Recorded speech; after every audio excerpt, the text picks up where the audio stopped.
Okay, hold on. We look like we got one more person that wants to come up in here.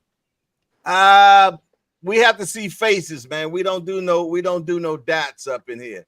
If you want to be in this experience, you got to show your face in the place, man. That's what took me so Yes, long. I it was is. getting to the gym, so you know, man. You know the Yeah, phone be okay, acting crazy. okay. I know. You got And that Boost Mobile, B3 man. want to get out of line, start Got, calling my got name that. and all that. You You know how B3 it don't go down like okay. that, B3. All right. Well, we're going to be we Yeah, got somebody called you a duck earlier. Nah, he ain't mean it. Yeah. all Hey, right. look, hey, you see, he like, hold on. He got a fresh haircut, can't go near no elementary schools. He ain't mean it. Order in the court. Order in the court, man. All right. Now we're gonna get started. We got All Access International Cobb will be representing the Hacketts. We have Big Dre also representing the Hacketts, correct? Correct. And we have attorney. Hey, Miss Sharon. We got attorney B3 that will be handling the Haneys. Opening arguments will be the Haneys. He looked like he done sitting in a couple niggas in jail. Fake ass lawyer, public pretender. Hey, All Access, we're gonna have to. It's Can you gonna hold have this? You gotta hold this guy in contempt. yeah, I'm Judge. about Come to on, hold him man. in contempt right now. In a minute, man. Keep B3. that's this janky court, man. Yeah. All right, What up, Coach Kenny? All right, You ain't got no police watching, do you, B3? no. Oh my goodness. Hey, listen, no, hey, you the only overseer. You and Judge Polo. Y'all the only overseers on this. So let me kick it like this, Judge. We're listening. Shout out to boxing, shout out to Devin Haney, youngest undisputed champion. Really put the 135 division on his back. Even when the likes of Gervonta Tank Davis, Lomachenko, Teofimo Lopez, Ryan Garcia, all these guys was at 135, but Devin Haney was able to reign as the man in the division. He whipped up on Loma. He whipped up on George. At that time, when he was whipping up on these guys, if y'all remember at the Rolly press conference, Tank said, "Oh, if Devin beats Cambosis, I want him, Devin Haney." I mean, that Rolly fight was a minute ago. And then all of a sudden, Oh, coach! Oh, I got this, Coach. I got this.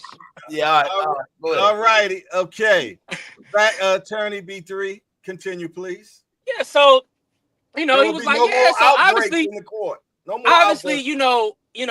we got a little amnesia because the face of boxing said, if he win that fight, I want him, Devin Haney.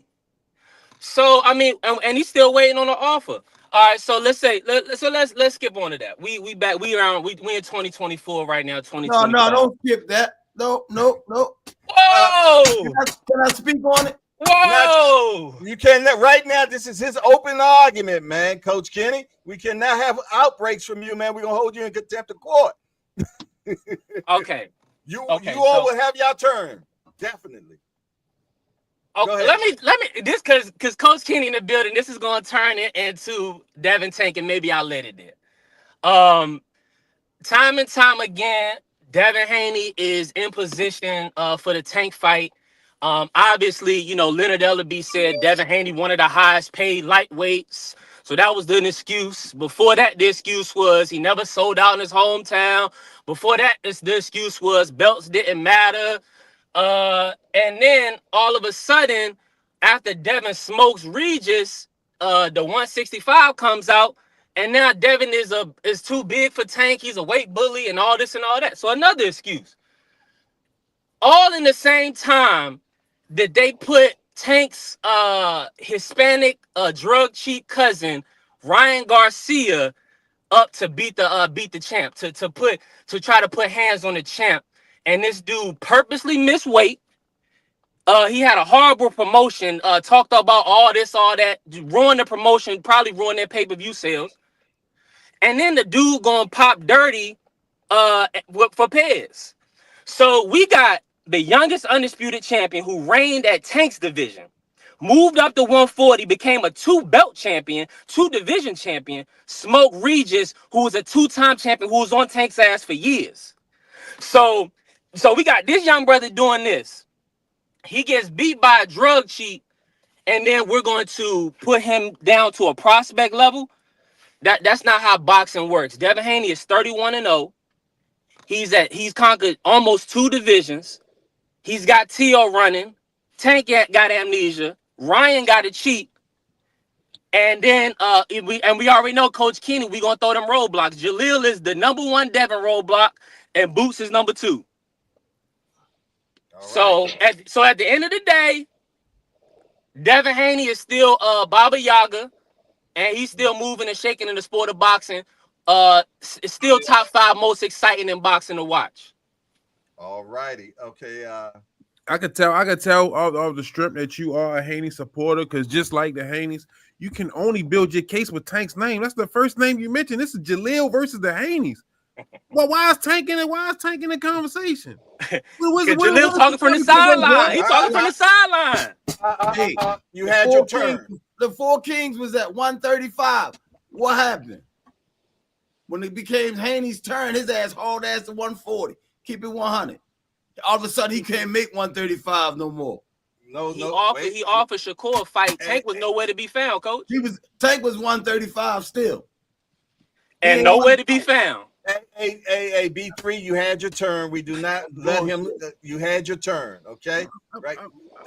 I'm just Continue curious, Judge. And associates. What is this case really about? Are we talking about Jalil versus Haney, or is he just like Bill and he can only build his case off of Tank's name? Because that's all his conversation was talking about was Javante Tank Davis. And I never seen Haney sell out. They gave away tickets to the house to look for him. He ain't sell out. They brought them prices down. Tank front row seats was $30,000. And I have a major question, Judge. When has Devin really been free and available to fight Tank? Because every time he's in 3-fight deals.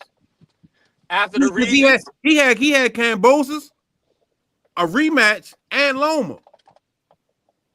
Right or right, Judge? I'm not talking to B3. I'm just gonna look at him because he old Bill Haney lookalike. You know what I mean? Bill Haney paying that nigga, man. A team with Bill Haney.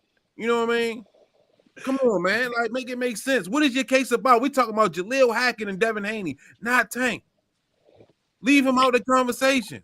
Let's talk about Jalil. Now, when we get to Jalil been on Devin Haney for years. I remember he was on your I think y'all got him on payroll, Coach Malachi.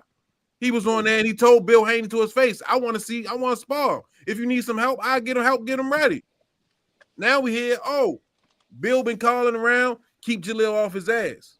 So now, when Jalil lose, Devin come out the woodworks at the Ryan, knock the pancake mix out his ass. And yesterday, Bill talking about bring him out Vegas so they can spar. Don't nobody want to spar. We want to put that work in the ring. Judge, can I get an objection? You cannot knock pancake mix out a guy. Come on now. I'm not finished because I let you go. Now I don't know. Did you see the back? You just see the back of Devin's pants when he had his ass up in the air? Hey. Whoa, Big Dre. We're definitely gonna have to hold you content with that. We're not gonna have that, Big Dre. He was twerking in that shit, so their clothing line stock went down. Oh my goodness! My daughter bought me a central sweatsuit. I told her take that shit back. Oh my This goodness! nigga all on national TV twerking in that shit. Whoa! See, I don't know why they bring me to courtrooms like this. It's definitely kangaroo court. Is that? Are you finished with what you're saying? I wasn't finished. Okay, I ain't gonna jump in it no more. I'm sorry. I wasn't finished. Continue on, singing. Motherfucker summons. That's all. So my thing is, right? I put a poll on there on Instagram, and the people, I asked them, because one thing Mr. Bernard did do, he said, okay, if you don't got the heart to fight me, you can spar me. But when I put the poll up, the people said, no, we want to see the fight. And all I'm saying is, after Devin got the pancake mix knocked out his ass, he been on hiatus for at least a year and a half now, 2 years almost. So he's due for a tune-up fight to come back in with a tune-up fight, correct? So if Jalil was easy work, why not go ahead and see the young kid, you know what I mean? Spank him, kick him up his ass, you know what I mean? And then show us that you really that guy. But if you running like Mr. Bernard say you is, all the bullshit. Now you talking about your wife is dead. We ain't asking you nothing about your wife. We ain't seen this motherfucker, you know what I mean, the whole damn time. What did she got to do with it? Whoa, your language, young man, your language. My point, no more objections, Judge. Now, my whole thing is, you got to fight. You want to talk all that trash? The man just said, like, you got to see me. Point blank period. And I think with a comeback fight, you know what I mean, tune up, whatever you want to call it, you know what I mean, since the kid easy work, like you said is, go ahead, walk through him and show him easy work. And he ain't even asking for a whole lot of money. He just want to fight. I rest my case, Your Honor. Hold on. All you right, so can't rest this early, man. Big Dre, do you have anything you need to say? yes, Your Honor. First of all, I'd like to say that Devin Haney, a seasoned professional with more than 30 fights, has decided that, as soon as this young man loses a fight, we're talking about a young man with 11 fights now. As soon as he loses a fight in a controversial fashion, Devin has all of these words to say. And the young man who, in true warrior fashion, I might add, a true warrior fashion, said, let's get it on. Let's do this. I'll meet you in the ring. Let's make it happen. And Devin Haney, who has proven that a little thing like 147 pounds shouldn't be a problem for him, seeing how he fought a 140 pounder at 165. So, I think that the fight should happen. He should get in the ring. He thinks the young man is a light touch. He would be a really good tune-up for him as his first fight back. So I think he should come back at 147 and take on Jalil and get tuned up properly, in the ring. So it'll be a really nice fight for everybody to see. It'll allow him to show that he hasn't lost his warrior spirit, which I think he left in the ring with Ryan that night. Because when he came out the ring, he was like, man, I don't want no more parts of him. Man, I don't want a rematch. Now, he's since changed his tune and said he wanted a rematch, but I think the man is broken. I think the man lost his warrior spirit, and he has no choice but to lash out on Twitter. And that is his modus operandi for the last 12 months, to lash out on Twitter. And now, Judge, I got to get a diction check. A bonus operandi. Can you please? I said modus operandi. That is Latin. Well, you speak Latin? Yeah, but we're speaking English here, man. So let's keep it English, please. You know what I mean? I don't bonus, Rabba Shabba, none of that stuff. Court reporter, just take that from out the record, please. All English, I'll please. call it his MO. Can I call it his MO? Okay, thank you. All right. So his MO is to lash out on Twitter. And he's not doing a very good job at that.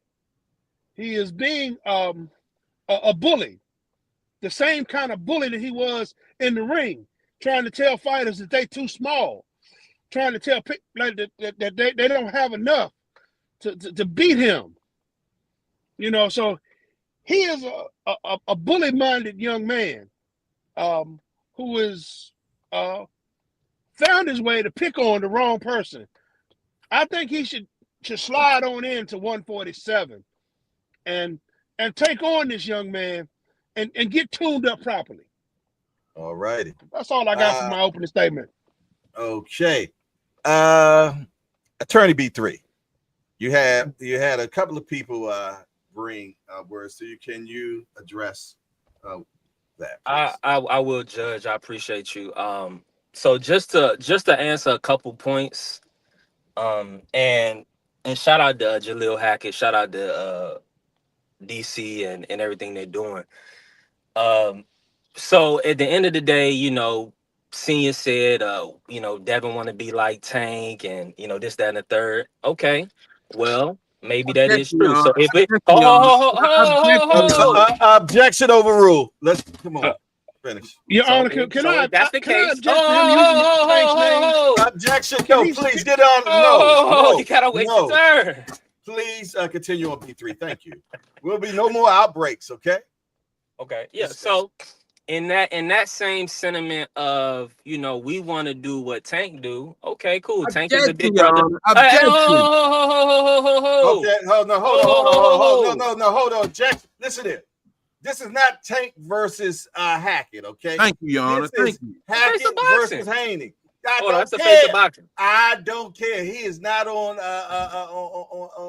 court. Okay, today, fair man. enough. Okay, I will strike. Let's keep it Hackett and Haney. Let's keep it Thank there. you, Your Honor. You're great at your job, Your Honor. Thank you, sir. Okay, fair enough. Oh, Flattery will get you nowhere. Hackett Haney. Thank you. Hackett Haney. Yes, please. And I don't want. And this is my guy. As we seen the reports, Devin is, you know, #1 world champion. Jalil is 140. So that's not anybody that ho. 147, and Devin said he's moving to 147, or he wants his next fight at 147, Your Honor. Hold on, that's objection, Your Honor. Devin never said he was going to 147. Texting him, listen.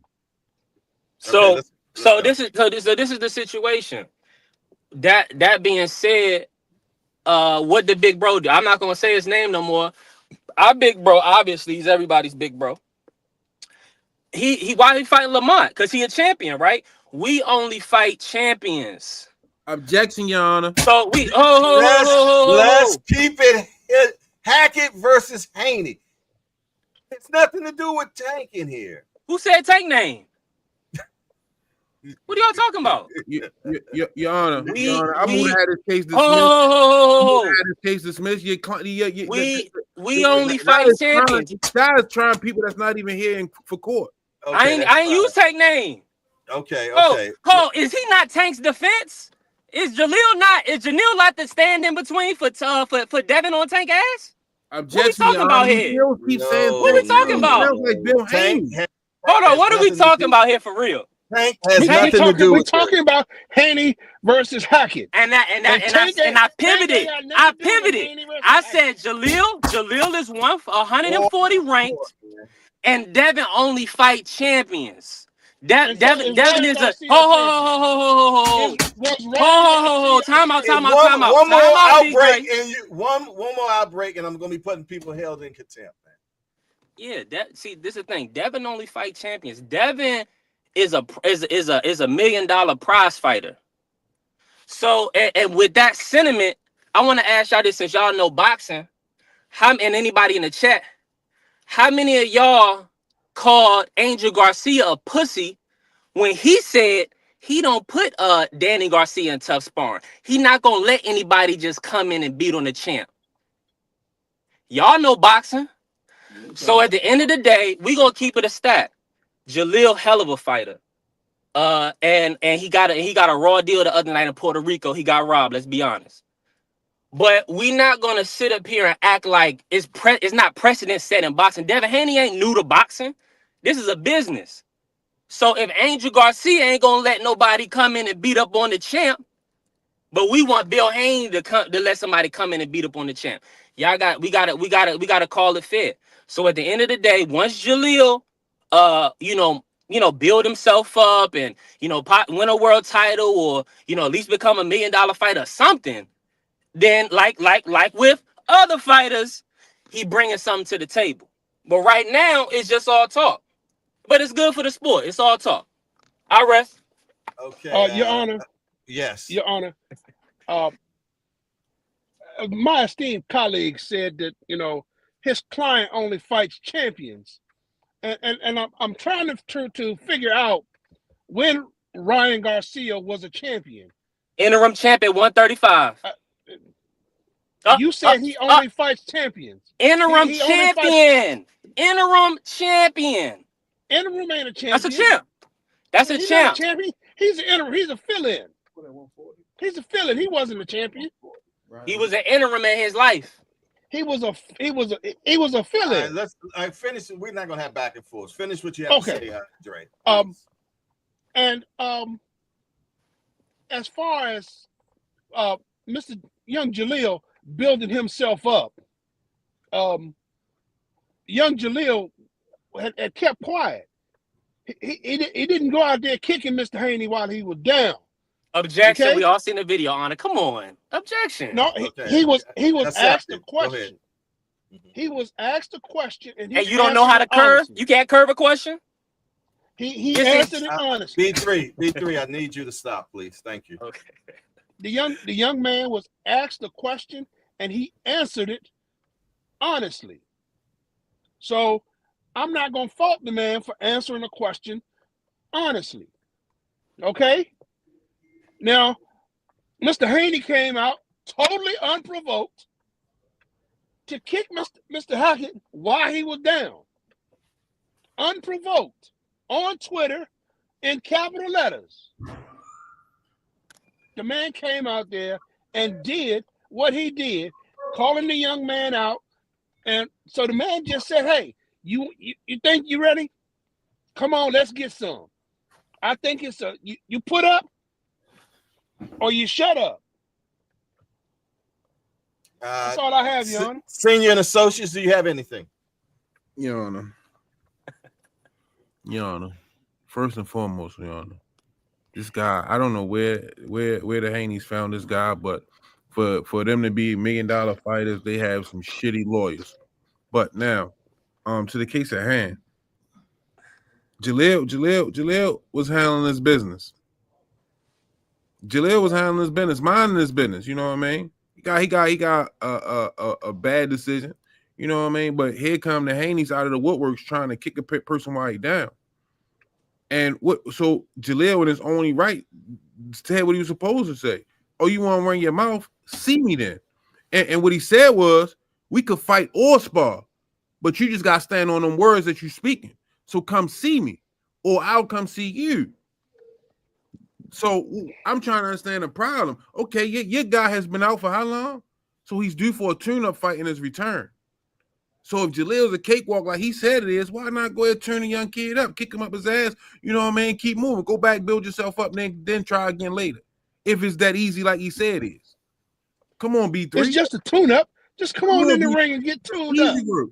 Or why not let Jalil help him get ready for his next fight, whoever it might be? Come on, man. The problem is he said fight or spar. So the people that saying clout chasing, he said, no, we can spar because it's not really about the money. It's about principle at this point. Not that fake ass shit that Bill be running off of, you know what I mean? Come on, B3. What your man gonna do? You know what I mean? Somebody calling him out. He's a boxer. What he supposed to say? Nothing? No, fight me. I rest my case, Your Honor. Again, it's a matter of put up or shut up. B3. Yeah, I'm still here, Jan. I was wiping the crust out my eyes, seeing about putting me to sleep. But at the end of the day, this is the sport of boxing. People gonna talk their talk on the internet. Jalil said what he had to say about Devin. Devin said what he had to say about Jalil. If I recall, it's plenty of people that call people out. I know we name sensitive right now, so it's plenty of people that call other people out, that make comments about other people on social media. And guess what? They don't get to fight. They don't get a contract, and all they get is excuses from the fans of why this person don't deserve to fight. And there's So a lot of people that got off. Wait a minute. Hold on. Let him talk, because Coach Kenny ain't saying One at a it. time. One at a time. There's a lot Please. of people that got offers, but they're not telling the truth. And some of them turned down $10 million offers. Some of them turned down $6 million. But I ain't gonna call no names. Well, I tell you what, the team, senior and associates, they've brought in a character witness. So we're gonna bring in their witness right now. Hold on, real second, please. Oh, Yeah. we have Bernard Hackett for the Hackett's attorney associate. Senior has pulled in the big dogs. Hey, hold on, Jay. Bill. Real men come to the table. You better say it 3 more times. All right. Hopefully we'll get Bill Haney in here as well. I'm pretty much sure someone has already added him. But we want to welcome Bernard Hackett. How you doing today, sir? Man, I'm good. I'm good, Your Honor. Great. If you Good morning, turn your Bernard. phone sideways if possible, so that we can take that camera. Take that comment down, Jay, so we can see everybody. Okay, sure. Hold on one second. All righty. How you do that? Okay. There you go.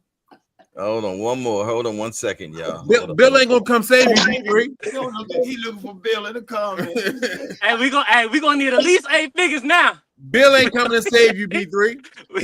I'm in trouble.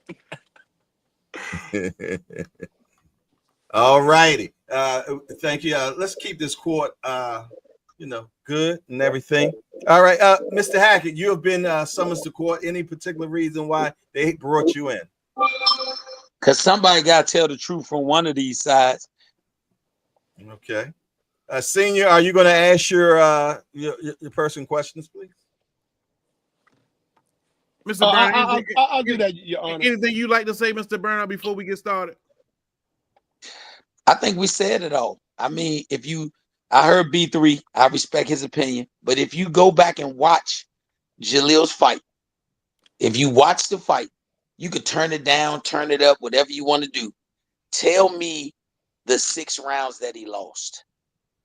Because in a 10-round fight, for somebody to be a winner, somebody has to win 6 rounds. Show me the 6 rounds that he lost.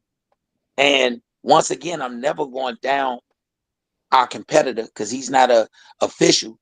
But when you look at the fight, and all of you all are boxing analysts, how many times have you seen excessive holding and there's not a warning or a point deduction? How many times have you seen a so-called spent fighter press the issue for 10 straight rounds? How many times have you seen a fighter go into a fight in a man's backyard, like Eddie Hearn said himself, Jalil won all the smoke, and take the fight and you know everything is stacked against you? If you could tell me when Devin did that, then I'm cool with it.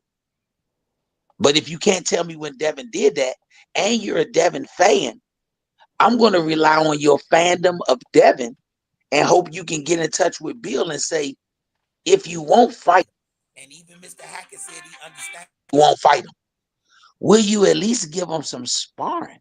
He won't even spar.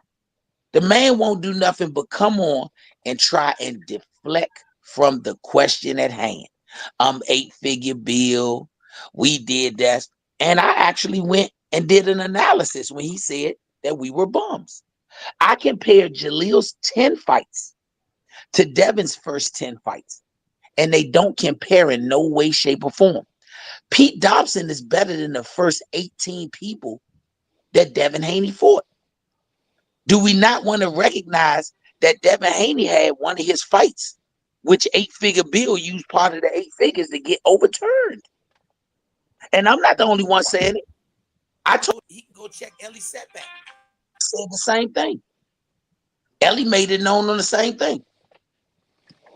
When you look at that, then go look at what quality fighter have you ever seen fight 3 times in 10 days? That's because when you go to Tijuana, you go to Mexico, you can get 7 fights in 7 days. They can fix any books. Isn't it true that BoxRec stopped applying some of those wins on Mexican soil when it's all Mexicans and 1 American?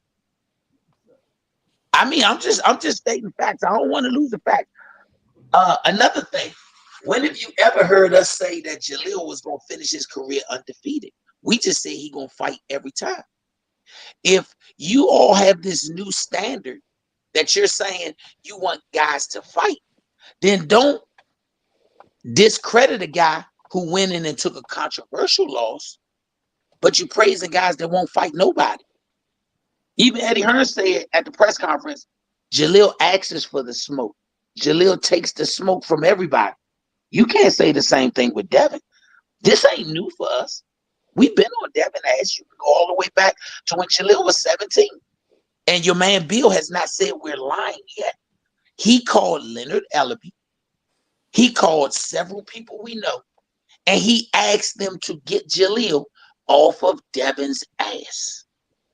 He said to me, I want to bring Jalil and Devin together so that they can go listen to some of that music they like, so they can go bump a ride in the car and then show everybody they friends. That's not showing everybody they friends. That shows social media what you want them to see. And we refused it. And if Bill say I'm lying, I would, with all honor and praise, give out the information that shows he lying. Like I said, I'll let you hear it in Bill's words. They should go bump some of that music they like. They don't need to be enemies. We need to work together. Well, I'll also let you hear Bill say, when we said, Bill, you spar with big guys. Nah, Jalil too big. I said, well, you spar with bigger guys in them videos you posted. He said, oh, no, them amateurs. That's just for the look of the camera. And this is the guy you want to put all your praise and effort into? Whoa. B3, I love fans. But remember, the root word or the long term for fan is fanatic. See, y'all not sounding like boxing enthusiasts. You sounded like Christian zealots. No, if Jesus told a Christian zealot he wasn't Jesus, they'll tell him you don't know what you're talking about, because they're zealots, they're not followers. If you look at social media, you want to know why Bill going on every podcast? Go look on Malachi's podcast. I put my name in the motherfucking chat. This Jalil Hackett's dad. Bring me on with Bill. Wasn't gonna happen because Bill told him if you bring Mr. Hackett on, I'm hanging up. Because guess what? The truth is the truth. The fans are starting to call the nigga a fraud. His fans. Go on Twitter. One of his fans, Jay is back. I think that's who it is. Jay is back. He said, Bill, why you don't just shut him up and get the sparring? I said, please make it happen. You know what Bill's response was? It's in his writing on Twitter. Nobody's gonna make me do anything I don't want to do. All right. That's why I had to rename him and his son. Here, go ahead. The floor is open. I'm taking all questions. Attorney B3, do you want to cross-examine the witness? Can I like GP said, man, I gotta throw an objection out there. You got Big Dre, you got Coach Kenny, you got Coach Hackett, you got Senior. I mean, I'm just a witness. A witness. You need some help. I believe that. Yeah, and listen. Hey, hold on. Let me do it one more time. Bill. Yeah. Hey, but no, I gotta say, you do better call a frequent flyer. If you have Bill number, please send him. No, but see, here's the thing. I gotta shout out to Mr. Hackett and everything that he's doing in the sport of boxing.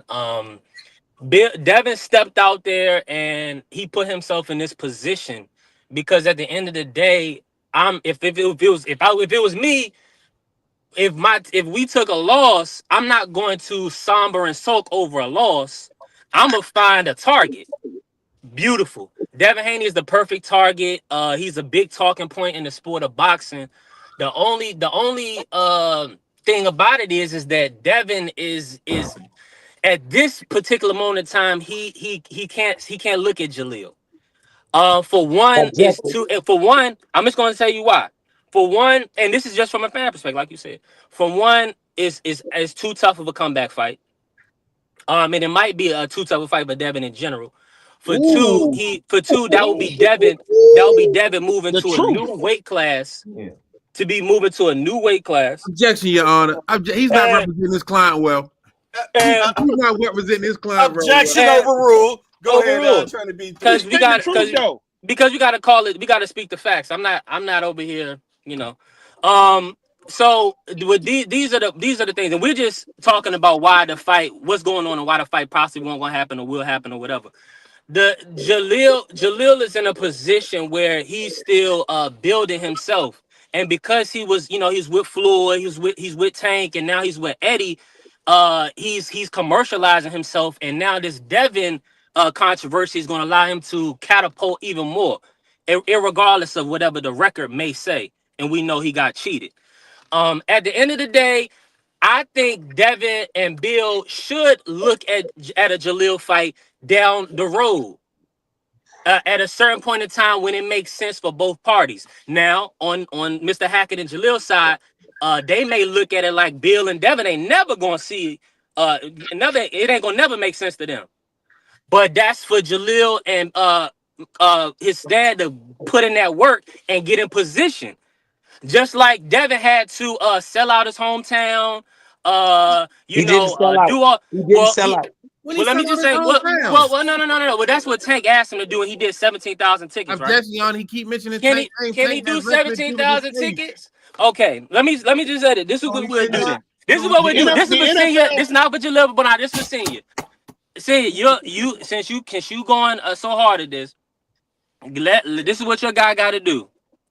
Your guy got to not be 25 pounds overweight ever recorded on the second day weigh-in or on the same day. He can't never be over there because it's like Will Old Schooler say, Devin was 165, so he can't get the fight. All right, so Jalil don't need to never show up 25 pounds over his contracted weight. Why? Who made He the gonna need contract? to hold on. He gonna need to sell out his hometown. Make sure he do that. Why? Devin Okay. ain't done it. After that, because the belts don't matter, so we're not gonna even say a belt. If he could never come in 25 pounds overweight and he could sell out his hometown, then we could revisit the fight. Because that was the standards. When That was did the Jalil standards come for in Devin. 25 pounds overweight? Overweight means you missed the contracted weight. Jalil got on the scale one time, weighed 147. So when did he come 25 pounds overweight? When Devin came in 25 pounds over 140. So Jalil weighs in at 147 and he comes in and he can't come in at 172. If you got Devin and Bill and them to agree to that, I would take that in a heartbeat. Jalil will not come in over that. Of Okay, course, of course. next, I bet you I next. completely understand that. But like senior and everybody knows on that side, you got to put yourself in position. So no fight before he even gets to Devin can he weigh in 25 pounds overweight. I'm And comfortable. I'm he needs to comfortable with and that. he's gonna have to and not record it. Whatever y'all do behind the scenes, y'all business. It better not show up on paper. Cause we're old school and all of these zealots will You're tell right. you that Devin is too big for Tank. Listen, if that's the case, I'm 100% correct with you. No problem. But now let's do a reverse piece. Devin is the A side only when it comes to a fight with Jalil. We've said that. And we would give him all A side ability. Remember, I said he can even pick out Jalil's shorts. I hope he pick out a pink tutu because Jalil will beat his ass in a pink tutu. Now, let me say this. When Devin tried to fight already one time and it went to a person, if he was so marketable, why only two people bid on it? DHP bid on it and Matchroom bid on it. And DHP won the bid, so that means Matchroom didn't even bid that much money. Once again, he damn near need Jalil. No bullshit, he damn near need Jalil because Devin. Watch your language in the court, young man. Thank you. Because if Devin Haney talk about being 8 figures, him and his dad, and they own DHP Promotions, then we don't have an issue with getting a fight done because they need a worthy opponent. And he coming off, we saw him get smashed by Ryan Garcia. So he's 31-0 with a star. And then if you compare the records of Devin and Jalil, his first 18 fights don't compare to Jalil. So he's really 13-0 with a star. So what's wrong with 13-0 versus 9-1?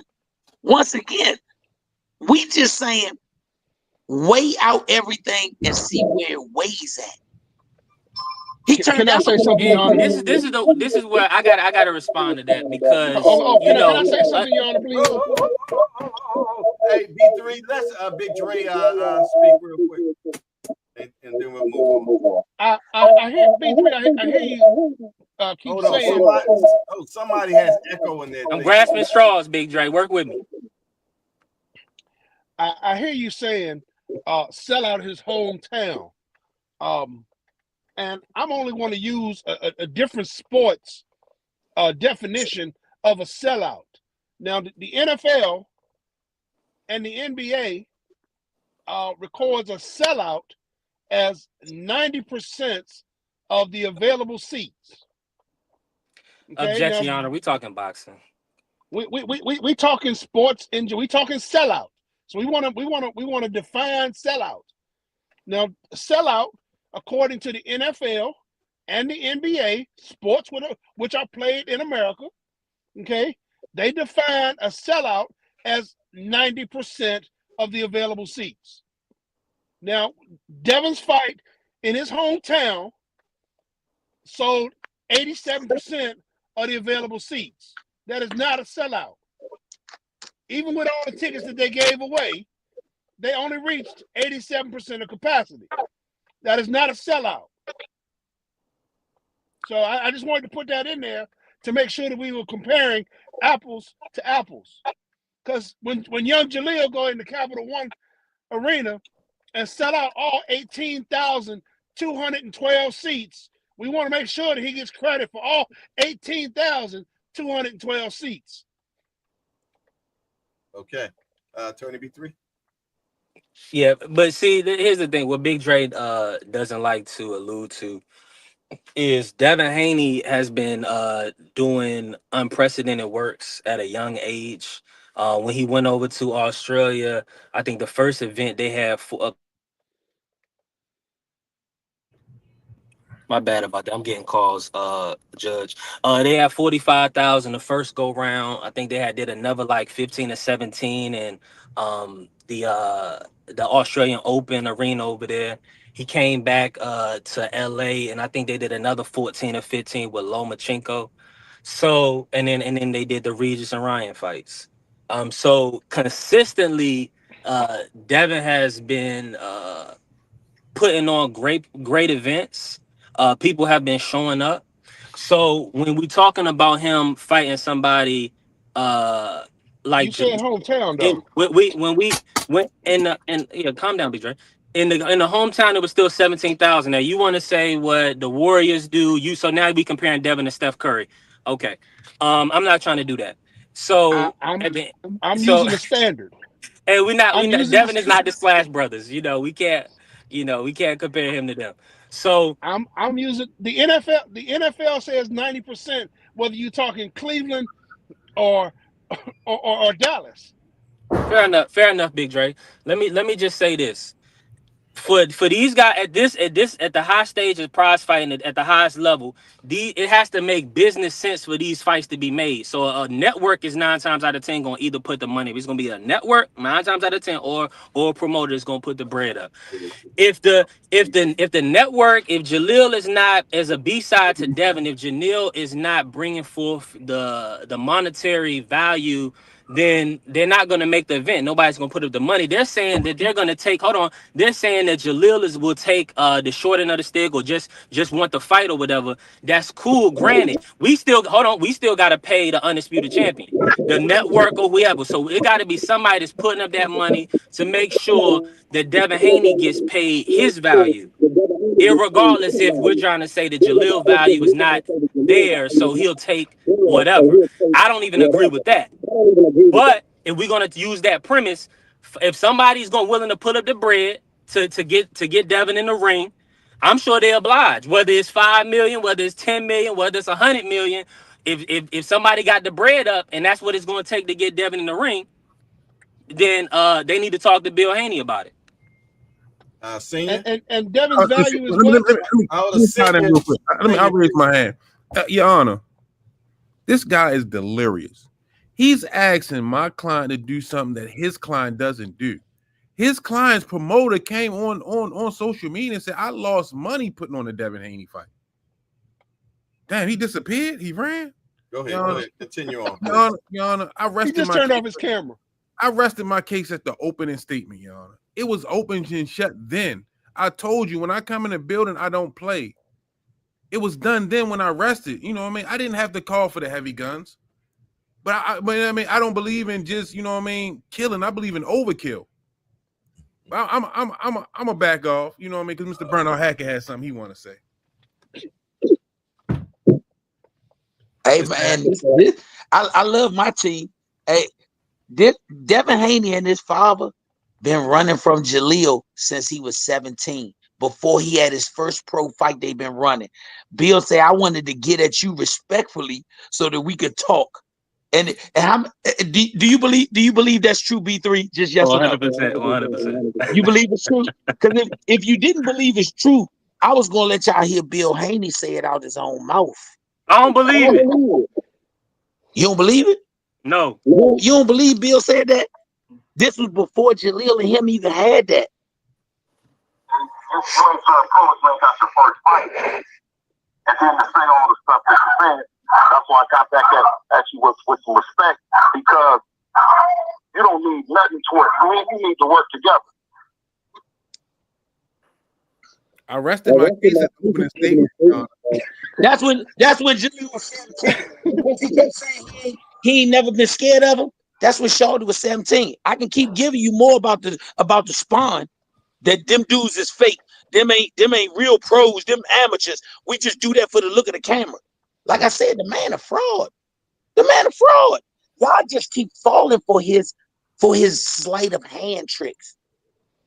Bill is a magician, and he only does great tricks to people who don't look under the stage.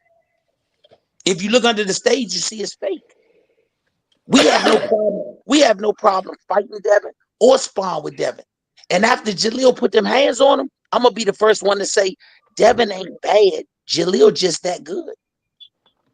I can't say anything else bad about Bill or his son, because they've already shown in their replies and rebuttals that they'll never put themselves in a position to get in the ring. When Bill said come to Vegas, we ain't hard to find. You see my reply. Tell me what social medias you want to film it live, because I wanted to go live. Ain't none of that closed door. And we'll still punish Devin. That ain't had nothing to do with money. We talking about take it away from money. We talking about the real. Bill know not to lie, because once again, when you start telling lies, you got to tell another lie to back it up. I want to see if y'all could convince Bill to just spar with Jalil. He talk about fighting Tank. Let me tell you something. Shakur Stevenson got tired of hearing the mouth of Schofield, another young lion. He fighting him.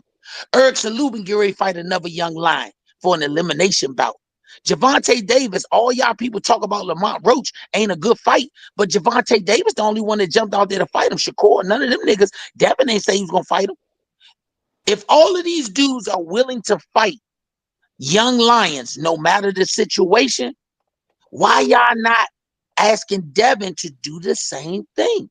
Devin can't even get nobody to put enough money up in a purse bid. Listen, a purse bid. You talk about an 8-figure guy? When did Tank ever go to purse bid? When did Shakur go to purse bid? When did Boost, any of these guys, when did any of them go to a purse bid? When did Canelo go to a purse bid? See, superstars don't get to a purse bid. They get people like the Turk and major companies saying, what do you want to fight? Didn't Turk say he was going to give Tank $60 million? I bet you the Turk ain't said that since Devin been clowned. Since Devin been getting clowned, even the Turk is second guessing, was I about to waste my money? Devin damn near need Jalil more than Jalil need Devin. Because if once again, B3, if your fight went to purse bid, what does that mean?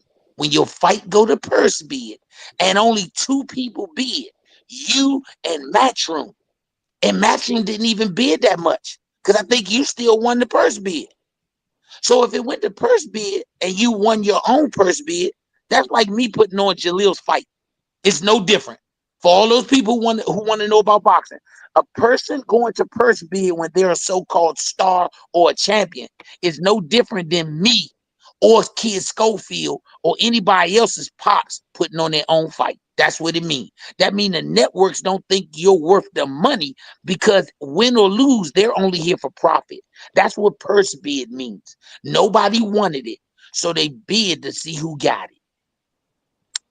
We have D for the win. Let me I think every 1 second. Okay. All righty. I've never D for the win. Appreciate the color in the chat. Say I never heard a Haney fan say anything about making business sense. when it came to another fighter, we know, homie, they asking sparring, drop your nuts and get some work. All that shiznit y'all talk. Appreciate the color of the chat for D for the win. Said the Haneys need to drop their nuts because they're willing to just spar. B3, you have the floor. Man, a guy He like looks rattled. He looks D, rattled, Your Honor. He looks a rattled. guy like D throw a stone hot his hand, man. I'm not gonna entertain that. So so here's the thing about, and they keep up bringing up sparring. I don't know if you heard this point, Mr. Hackett, but essentially, nobody was calling Angel Garcia a pussy when he said he don't let Danny get tough sparring. He not gonna let you come in the ring and beat up on the champ.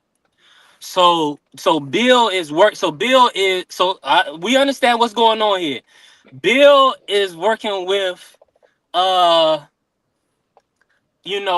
a real nice small, like I don't even know, like let's say a Ferrari. I'm gonna call my homie a Ferrari. He dealing with a Ferrari. Pancake mix knocked out his ass. You not about to run, huh? Come on, pancake mix knocked out his ass. That'll be your last outbreak. Objection, Your Honor. Objection. Thank you. Man, a Hyundai Sonata. Objection, man. Come on. Let's go. You not gonna run. You're not gonna run your Ferrari through the car wash. You know what I'm saying? You're gonna get it. You're gonna get it hand dried. You probably gonna get it hand washed and hand dried. You see what I'm saying? So nobody said anything about other guys, protecting their fighter, protecting their champ, or making sure their champ is put in the best position. The only argument I have to it is that this is not the right time for the fight. I think it's good time to promote both guys, because now everybody's not going to be focused on what happened in 2024. We want to see what they do in 2025. The audio is, it's Bill doing Bill. We seen Bill with Shakur. You know what I'm saying? Now we see Bill with Jalil. Bill is maneuvering a single entity. He don't have a BVO in front blocking for Devin coming through with the rock. Well, I'll tell you what, that's Bill's job. BVO, you call him up. I called him up. See, that's what I'm saying. BVO, thank you for BVO pulling up. I don't know where he's gonna side with this, but all I'm gonna say is this. Devin don't have 5 guys in front of him like BVO to make sure all the big bad guys can't get to the ball. Can't get to the top spot. Just like Devin and Bill trying to force their way to the top spot, and Coach Kenny post Boots and Devin, or he'll post Jalil and Devin. So Devin don't have it. It's just Bill out here trying to make sure that they get everything they can out of the sport. So I just leave it at this, and I'll let BVO and whoever else cook. I think it's a bad look. Let's keep it real, but people not gonna call it what it is. Jalil is a pressure fighter. He's bigger than Devin. He's a pressure fighter, and he's younger. He really wants he's in there to inflict pain. He's not in there to box around and look sweet. He's in there to hurt people. So with that being said, as a manager, as a trainer, you want to take those fights only when they are absolutely necessary. BVO, you come in as a character witness. I can help you. Listen to the king of the trolls. Hold on. Dre, you can go to hell. But let me say this, man. Shout out to my band B3. I came to say this. When I heard Brother Bernard say what he was saying about Devin Haney, the thing that we missing is this. This is the same stuff they did to Deontay Wilder. Nothing he does is ever good enough. If you fight this person, it ain't good enough. You fight that person, ain't good enough. Oh, let's get Dillian White. Let's have Jalil fight him. Let's have this person fight him. At the end of the day, whether we like it or not, I hope to see my man, Brother Bernard, doing what Bill's doing. The dude is building a doggone franchise. This is the first time. Yeah, he don't have the cachet of a Eddie Hearn, cachet of a guy like Bob Arum, Turkey Sandwich. He don't have that. But guess what? We getting it from the mud. No one talks about the mud more than my brother Bernard. So if we coming from the mud, we got to respect what they doing. The dude who never boxed got his son to become undisputed champion. The dude who never boxed.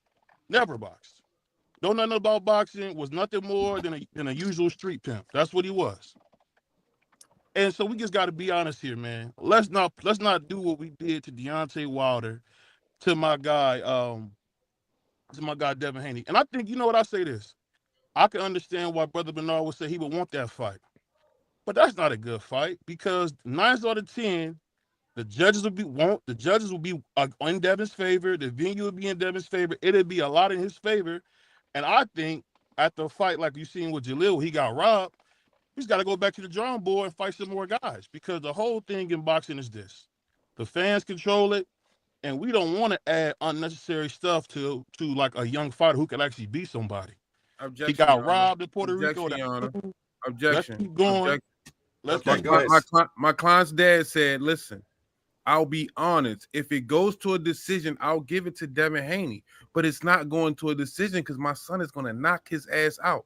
I believe BVO just came on here for 15 minutes, 15 seconds of fame and camera time, Your Honor.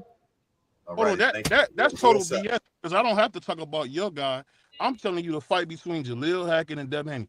That's not a good fight. That's what I'm referring to. That's like when Vargas fought Tito Trinidad and fought De La Hoya. That's not a good idea. You don't do that. You don't bring these young fighters up too fast. Say what you want about Devin, whatever.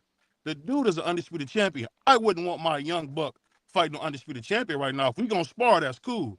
But fighting is out of the question. Let's just do what it is. It's out of the question. It's out of the question. We seen this whole thing with a great young fighter in Vargas who could have been better than he was, become not what he should have been because he took these tough-ass fights for no reason. Yeah, I'm not going to do that to Jalil. And I just don't think he should do it. Whatever happens, happens. You know, Bernard's still my brother, but hey, I don't want to see a young fighter get thrown to the wolves against an undisputed champion after coming off a loss. That sounds crazy. Why would you even want that? Right. I wouldn't want that. I'm just saying me. He's rambling, Your Honor. Watching the sport. Thank you. We're going to bring in Bernard Hackett to address that, please. BPO, I can give you kudos and everything you said, but I have to ask you this. Are you honestly comparing Devin Haney to Felix Trinidad or Oscar De La Hoya? Are you honestly saying in your history, your history of watching, short history of watching Devin and Jalil, your short history of looking at anything on YouTube of him sparring, your short history of seeing Devin continuously put out sparring videos, in your short history of knowing guys like Jerron Ennis, J. Rock Williams, Jared Hurd, Louis Aries, all say Jalil is the goods and he been in the ring sparring with all of them. Can you tell me that there's a thought in your mind that Devin Haney could end Jalil's career or even bust him up in any sort of way to where you can compare it to Trinidad or Oscar De La Hoya fighting Vargas? Have you really lost your mind? Devin can't knock out my 4-year-old grandson. And once again, I'm giving you stuff from when Jalil was 17. Oh, it's more. These are Bill's words. I didn't call Bill.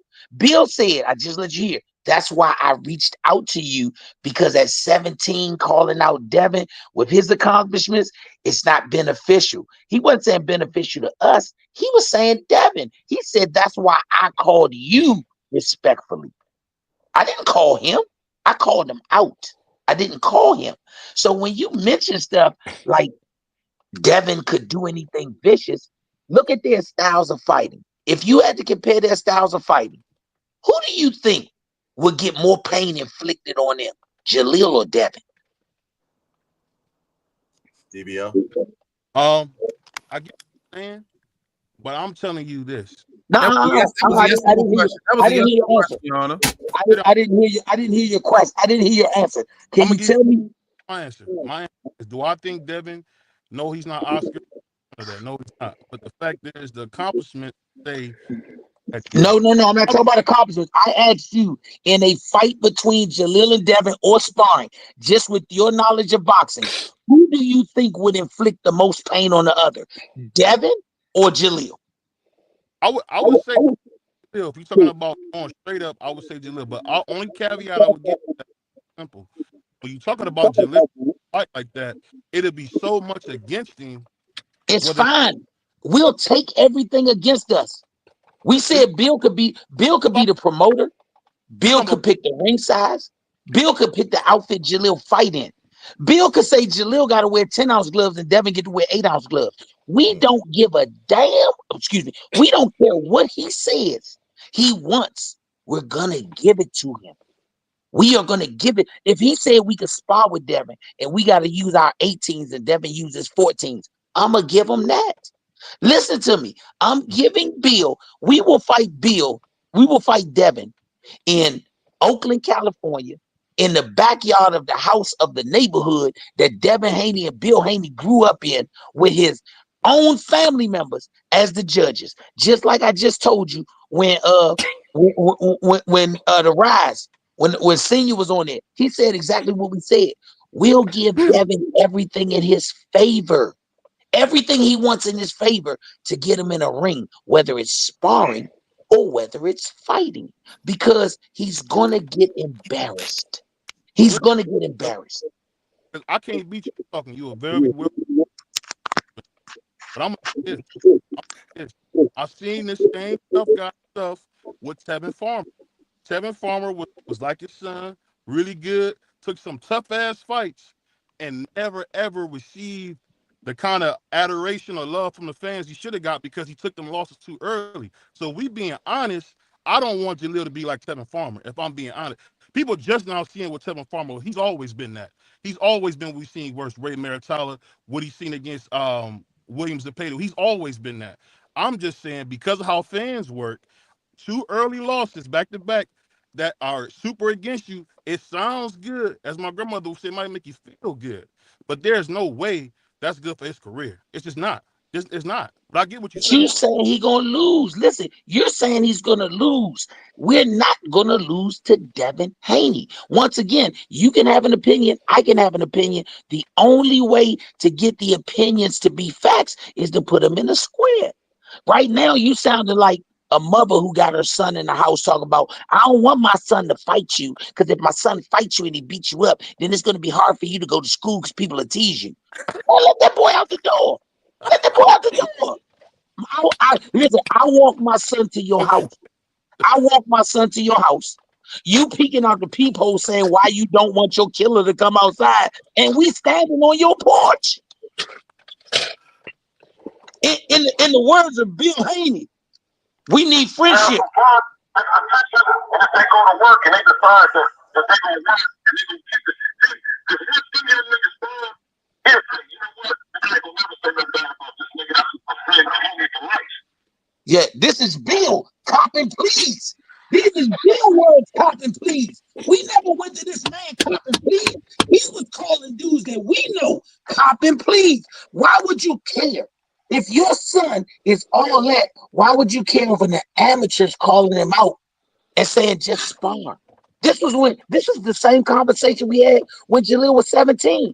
Just spar. This dude gave me everything. He damn near offered to have his daughter marry my son if we stay off Devin behind. I'm giving you Bill's words. I'm not putting that in his mouth. I'm giving you Bill's words. I get what you said. And once again, that's what this everybody else. This is not to BVO. To everybody else who's watching on this panel, this is the example of a zealot. They don't care how much truth you bring to their eyes, even in the voice of the person they're defending, they will still hold their position. That is the definition of a zealot. That is the definition of a fanatic. And now that people are starting to wake up on Twitter and everything else and demanding that Bill fight, what is Bill doing? Bill is backing up as he does. You don't have to put a line in front of Bill because Bill will push people in front of him. B3. Shout out to all the zealots out there. I take heed. I take heed to your word. This is all I want to say. I want to be position. No, I want BVO to cook on it a little bit more, but I just want to say this real quick, and just to challenge brother Bernard, I gotta have some type of I gotta say it with my chest some kind of way. He lost. All right, B3. all right, this is what I want all the fans to do that want to see Devin and Jalil. Since no promoters have come out and no networks have come out and said they wanted to put on the fight.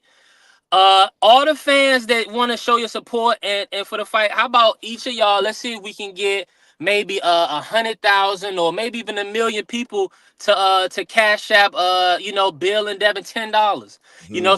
So that way they can so all the fans can put their money up and show that they want to get Devin in the ring. And I'm sure that's all they got to do. Y'all put y'all money up since the networks and the promoters haven't done it. And see if y'all can make the fight that way. No. We ain't gonna send it. You want people to hold. Send the money to the JBT and we put the fight up, Jack. Yes, and we'll promote the fight, man. We're not gonna send them the money and we never see it again. Let me resend that, Judge. Let me resend that. The JBT will promote that fight, Jack. Yes, indeed. I second that. $sign JBT Network 1. That's $sign JBT Network 1.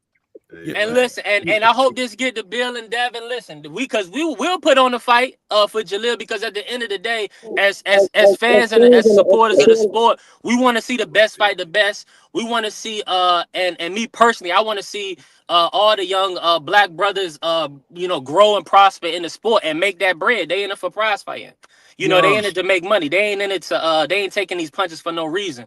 So if the fans are gonna put that money up, or the networks, either one, we'll take it.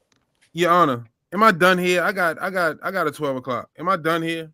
You can leave now. All right. I already demolished this case. Like, what am I still doing here? Let me bring brother. Let me ask this BVO. I got this. Go ahead, take care of your business, man. BVO and B3. Let me ask you this question: has anybody asked Devin or his father how much money would it take for him to get in the ring and fight Jalil? Just a concrete number. What would it take? And when he give you that number, tell him to remember no promoter even bid on his fight. It went to a purse bid. Not one promoter other than himself bid on the fight. So ask him, what is the number that it would take to get him in the ring with Jalil? He gonna say something stupid, but I'm gonna tell you this, like I said before, send a contract, DHP. You can't tell me on one hand you an 8-figure dude, but then on the other hand, we gotta go find a promoter. You can't tell me you own DHP Promotions, and then on the other hand say you don't like the way the promoter's doing, and that's why you ain't fought. Either you rich or you broke. And I gotta just say this to that really quick. That was really Devin and Sandor. That was the fight they was buying. I don't know if Sandor had that market value, but I mean, just to play with that scenario, what is the promoters and the networks gonna bid on Devin Jalil at this point? If Devin is damaged goods, Big Dre said he think he's a shot fighter or he's lost his mojo, whatever. Then the purse bid will probably be the same for Devin and Jalil. You see what I'm saying? So, but I agree with you. I agree with you. We do need to hear Bill come out and say, because we give T.O. Senior a lot of flack for they was like 4 million and 10 million and then 20 million to fight Devin. So that's what T.O. did. So like you saying, if Bill come out here and say we want 5 million or 10 million to fight Jalil, that's gonna sound crazy. That's gonna sound crazy. So but you know that's what he's gonna do. He gonna price himself out of a fight with Jalil. And you can't price yourself out of a fight after finding out your last purse bid was only 800,000. How can you price yourself out of a fight with Jalil when your last purse bid was only 800,000? So if let's just say in a crazy world, somebody was willing to give up 2 million. Let's just say in a crazy world. And Devin said, I won't fight for less than 1.8. Well, that's cool. Give it to him. We'll take whatever's left on the table. This is the thing I say. This is the thing I'll say to Brother Bernard. This is my closing argument on this whole thing. I understand what you're saying. You're my older brother, and I love you. You really are. But I'm BBO about telling to lie. you, like, Your Honor, he's a fan. He's not representing anybody. What But- is Yeah, he here for? Your Honor? you're a character witness, so you're not. You don't have a closing argument. You're a oh, character okay. witness. My mistake. And Senior, I can't wait to see you, punk. You keep running your mouth. I'm gonna say this. There you At the go end- again, TVO. You called me and we had this conversation. Hey, man. Relax, man. Relax. All right. So get yourself together. You get yours together as well. But shout out to Bernard. Yeah. I think All the right, thing let's finish this up. when we talk about a fight, the only thing I'm saying that I think you're not looking at, Bernard, is this. When it comes to How black is he still making a closing statement, Your Honor? What the Let him finish up, man, so we can. Let's finish this What is up. he BBO, talking for, finish Your it. Honor? He's a witness. He doesn't have no closing right. statement. I'm saying, Your Honor, can you Finish it. handle your courtroom? He is making a closing statement for what? He's not making a closing argument. He's just What is a he still character talking witness. for? He wasn't asked the question. Senior, please. All right. Finish up, BVO. That's Oh, You know, Your Honor, you still letting him talk, Your Honor. He has no reason to black talk. fighters. If we get too many losses too soon, they play a lot of games. That's all I'm saying. And I'm going. All right. Thank you. Appreciate it. Senior, do you have a closing argument, man? Your Honor, I rested my case at the opening statement. Okay, so you have no closing argument, then, What? right? I demolished this case. Okay, cool. That's fine. B3, you have a closing argument. Yeah. So closing argument. I feel like at the end of the day, this is good for boxing. All the boxing promotion is going on. Definitely, I just want to reiterate that Jalil is a hell of a fighter. I think he's gonna go on to be world champion. I do think he didn't get a fair shake in Puerto Rico. I cannot find 6 rounds that Jalil lost. I didn't find 3 rounds that he lost, but that's just me. At the end of the day, man, Devin Haney, he put himself in this position. He is definitely one of the names in boxing. So when he spoke out against Jalil losing, he opened himself up to this backlash. So hopefully, we do see the fight at some point in the future, because Jalil needs that payday. He needs that fight, but he definitely needs that payday, and hopefully it'll get to a point where he can actually make some good money from the fight versus Devin Haney, when people don't the network said nobody's really investing in Devin Haney right now. So I think it's gonna be a good fight in the future when it happens. Wow, I'm glad you never be my turn. Okay, all righty. Right now, what we're going to do is... Hey, Judge, your courtroom was overrun today. I'm just going to be honest. It turned into court, and now it's the free fall. Yeah, sit down. All right, now, in the chat, I need y'all to put in the chat Hackett's or Haney's, man. Who was in the right? If you feel, though, that the Hackett's were in the right, put a H. HK. If you feel, though, that the Haney's were correct, put HN in the chat, and our what is called stenographer will tally up what it is, court reporter, and we'll find out who is in the right. Okay, put it in the chat. But I tell you what, they don't pay me this much money, man, to deal with this type of courtroom. I am definitely going to have to renegotiate my contract with what is that place called, JBT. You dig? Because I've never been in a courtroom like this ever in my life, and I don't know where I went wrong in my life to end up here. You also got a super chat, Your Honor. D for the win said, "How am I hiding my hands? I talk shiznick and be at the fights. Anyone can push up on me, champ." All right. That's D that was for a the shot win. at me. Shout out to the homie D. Yes, it did. He letting you know that he's at all the fights and it don't pull up on me. Shout out to my guy D for the win.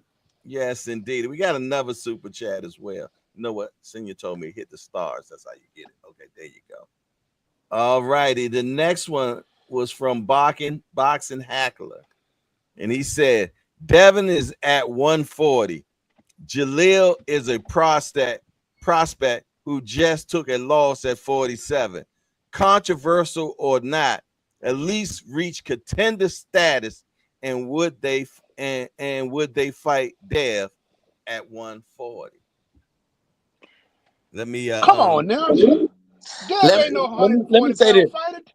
Let me say this. This to the Haneys, all the fans of both fighters and B3. Which one are we going to use? If we're going to use BoxRec, then let's stick with BoxRec for everybody all the time. But if we're going to use the governing bodies, before this loss, Jalil was ranked number 14 by the WBA and ranked number, I think, 30 by the WBC. So once again, which one are we going to use? Are we going to use BoxRec when it's in the favor that we need it? Or are we going to use the governing bodies when it's not in the favor that we need it? Because once again, I don't care about rankings. The only reason I care about rankings is because that's what gets you closer to a title shot. But when it comes to fighting, period, just fight. I'm going to say this. One of my favorite all-time fighters was James Toney. Go look at his career. He had an 18-month span where he fought like 11 times, and that was against anybody who wanted to fight him. See, we that type of fighter. We don't duck no smoke. We run to the fire.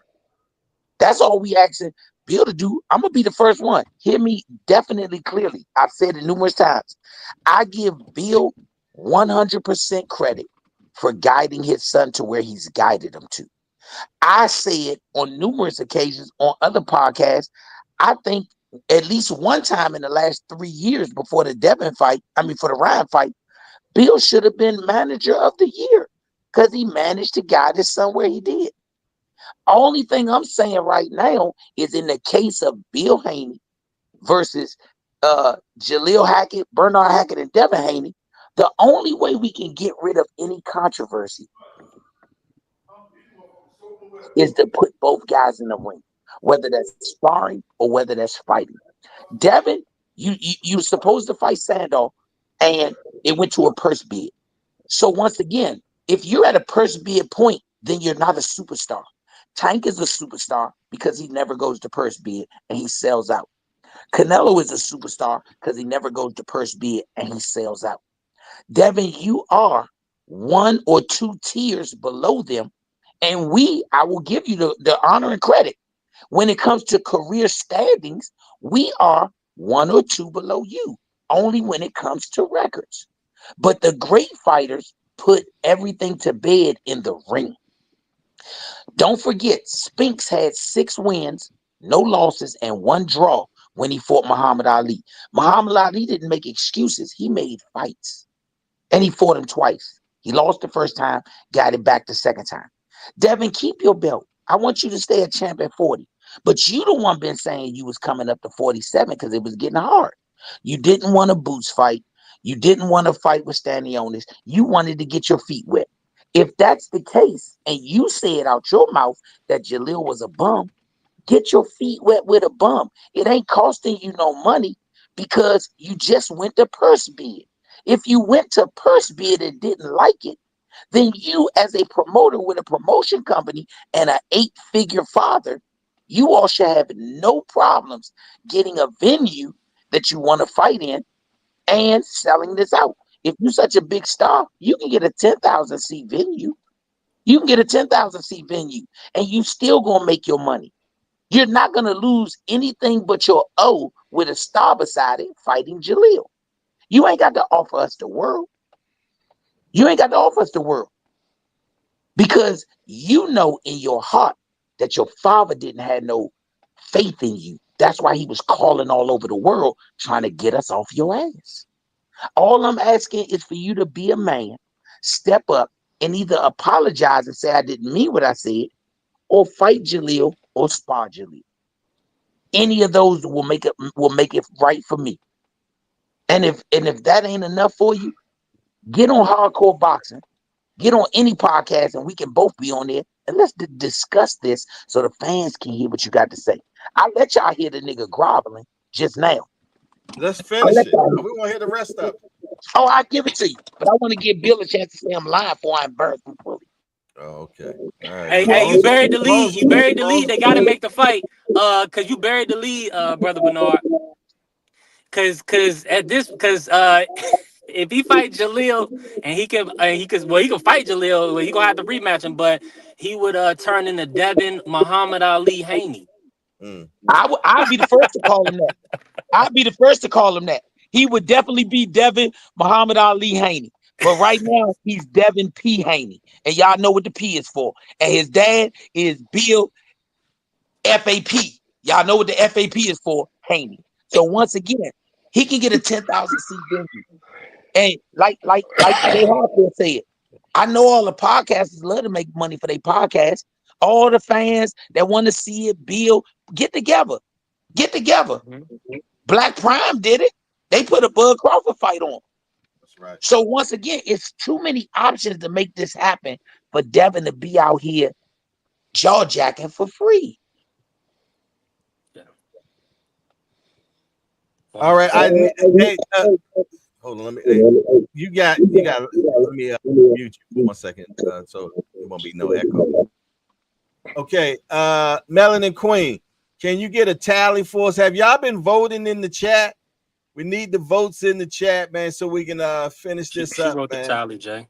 Where's she did already? Yeah. Okay. All righty.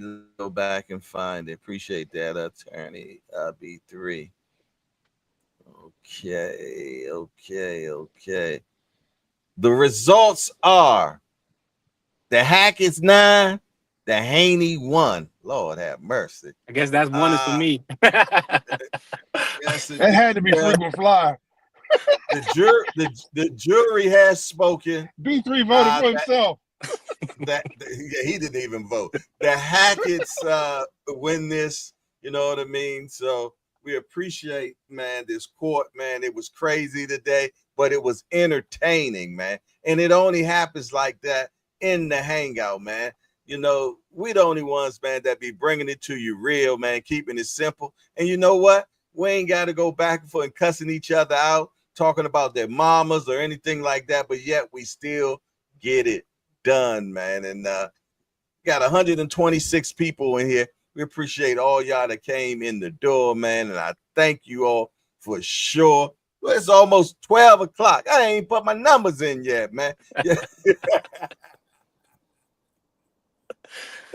Man, but yeah, man, it's definitely been amazing. And the people in the chat, hold on.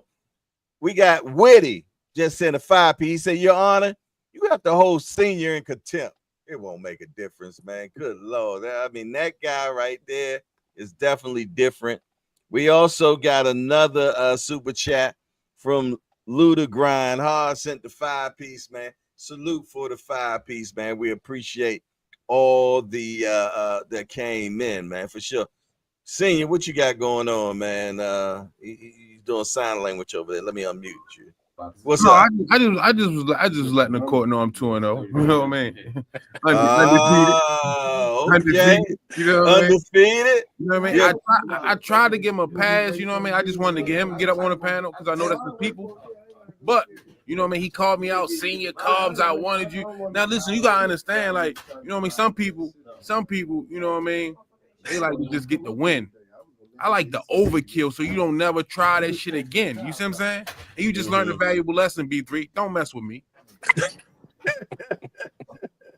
Hey, but y'all had a lot of attorneys, man. They had a lot of attorneys. No. You listen, see, you gotta understand. You do what you gotta do to win the case. That's what it's all about.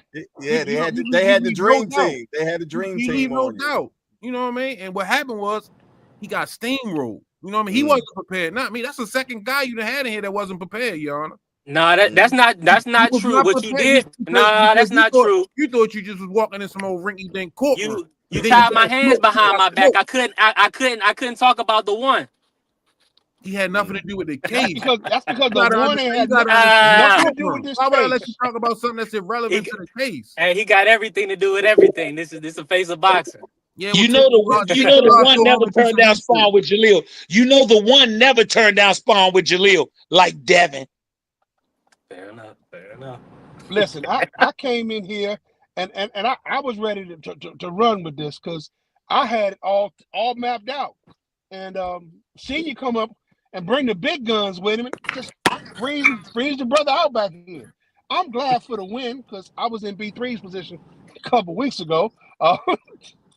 No, I won't even say that position, but they were telling you had to go back and redo the bar, Jack. That's how bad they had you in the courtroom, Jack. And they said you needed to go back and redo the bar. I was in the impossible position of trying to defend Jake Paul, the boxer. That was the impossible position. I surveyed it. Said, what's the number of the day, Jay? 1400. 1400. It was 1406 yesterday. It's 1400. And for some reason, I'm hearing 1202. I don't know why, but we got any more? Let me make sure I got all the super chats. Brother Bernard, can I ask you one question? Sure.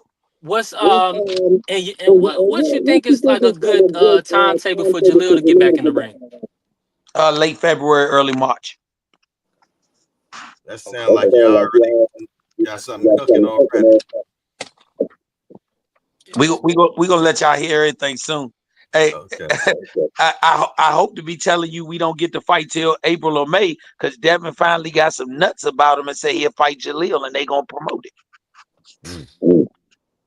That's a fight I'd like to see. I'd like to see Devin, step up and defend himself the way he, came out on social media, talking bad about my man.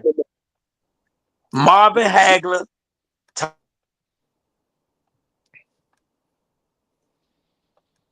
He broke up, coach. Marvin Hagler, Tommy Hearns. That's what a fight with Devin would look like. Marvin Hagler, Tommy Hearns. Because we're going to force him to be Tommy Hearns. Because we're going to jump on his behind like Marvin Hagler. I see Let's Talk Fashion then came in here. What's up, youngster?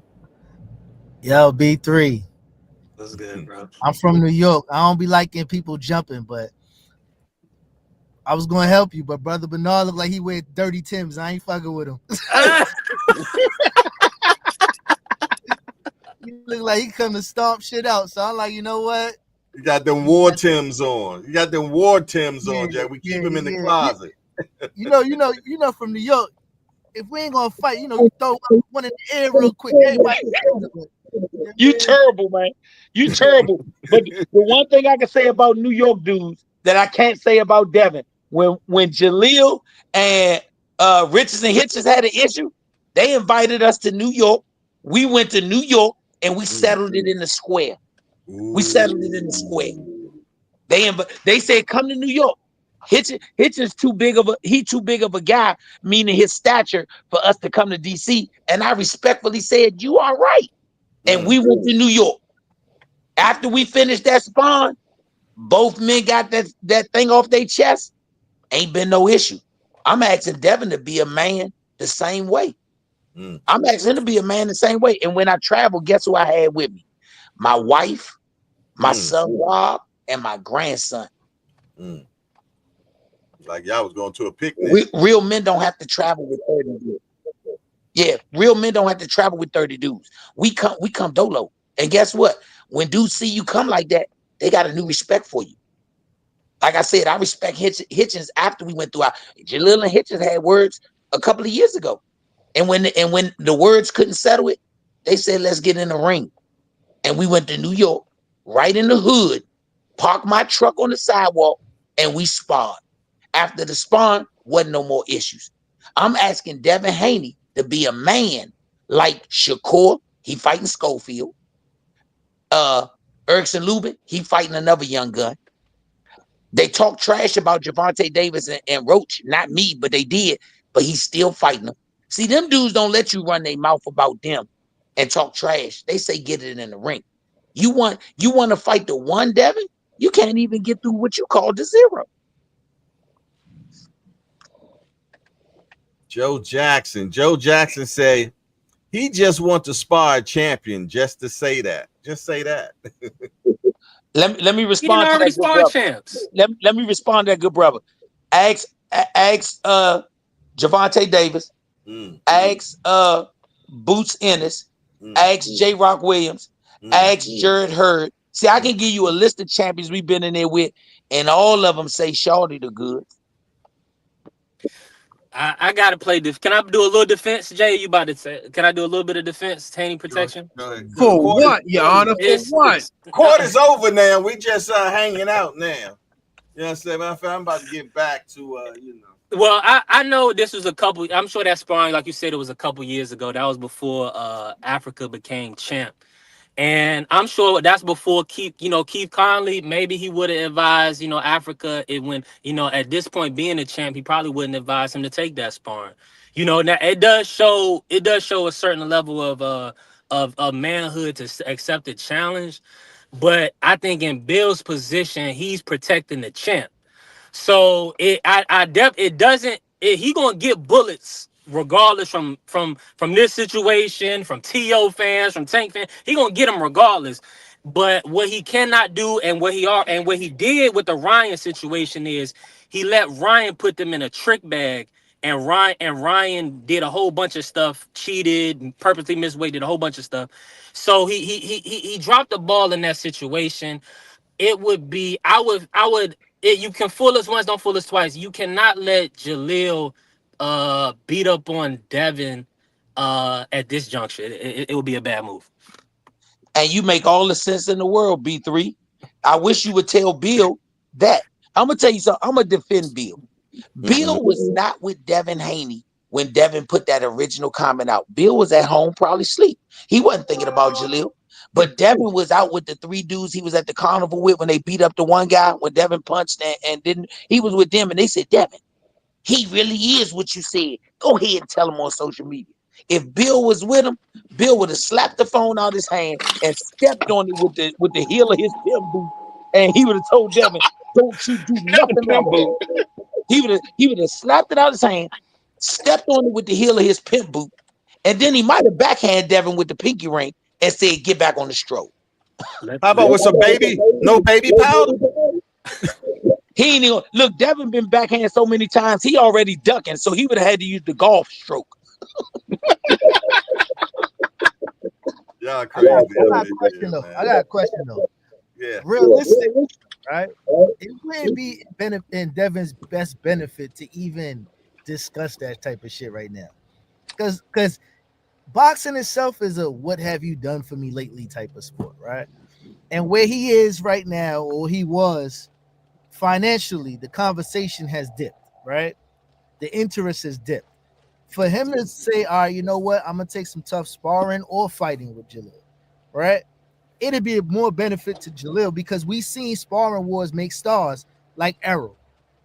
We heard what Errol did to Floyd or didn't do to Floyd, but the intrigue of that pushed his name so far high. Devin right now, his name isn't in the same realm of where Floyd was, where it didn't matter. So him trying to rebuild himself, and just from the money standpoint, I wouldn't advise it. As a man standpoint, it's cool. We're gonna have a tough conversation as a man, but if we're going to be realistic, Devin isn't in the position right now to even engage in all of that. He can't even. Where does he land back in the sport right now? That's my problem with taking that. Let me just say this, and I know Brother Bernard want to have it. If Jalil and Devin spar and Jalil got the best of Devin, that would boost Jalil.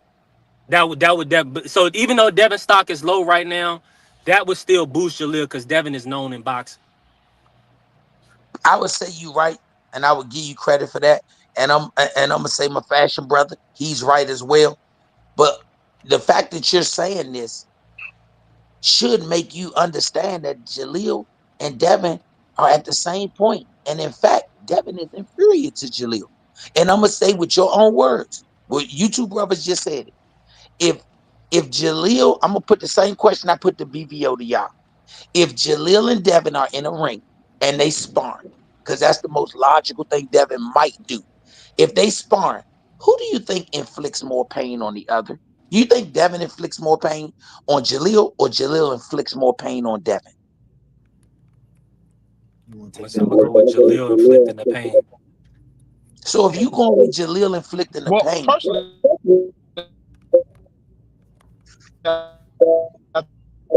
Hold on, let me Breaking up, mute Big Drake. Bernard. Let me hold on. That's senior.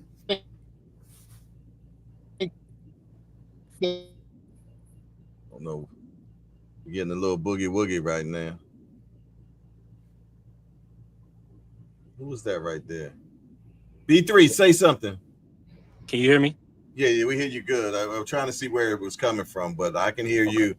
Remo, can I hear you? Let me hear you, Remo. Probably senior side. Okay, senior. Yeah. Oh, okay. Let me see. Brother Bernard. Yeah, this is me. It ain't no echo on me. I'm in a quiet room. No, but I have to mute you every time somebody else, because you might have two things up. Do you have YouTube up on two spots or something like that on your which you because Nah, I don't. I'm looking. Maybe I don't have nothing. I don't have nothing else on. yeah, because every time I have to mute you for the echo to go away. Like if I stop that now, look, I just mute you, but now there's no echo whatsoever.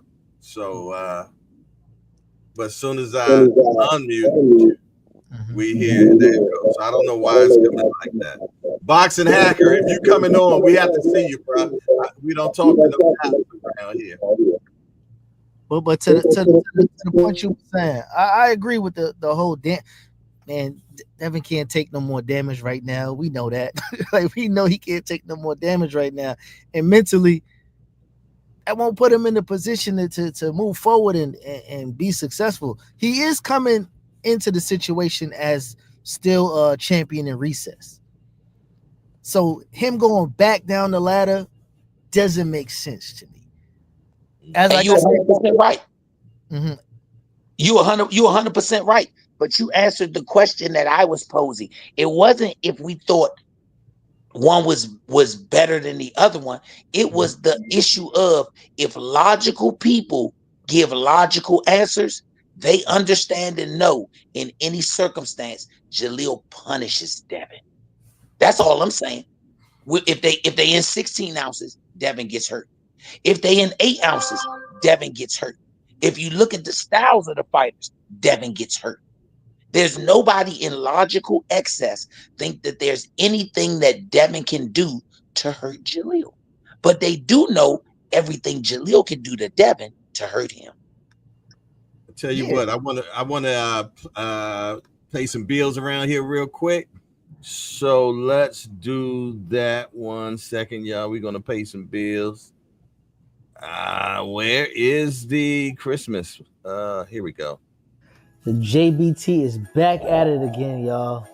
This time, amazing raffle for the holidays. Replenish the pockets. Sometimes things go grim and, you spend a little bit more than you anticipated, but we're here to help you out.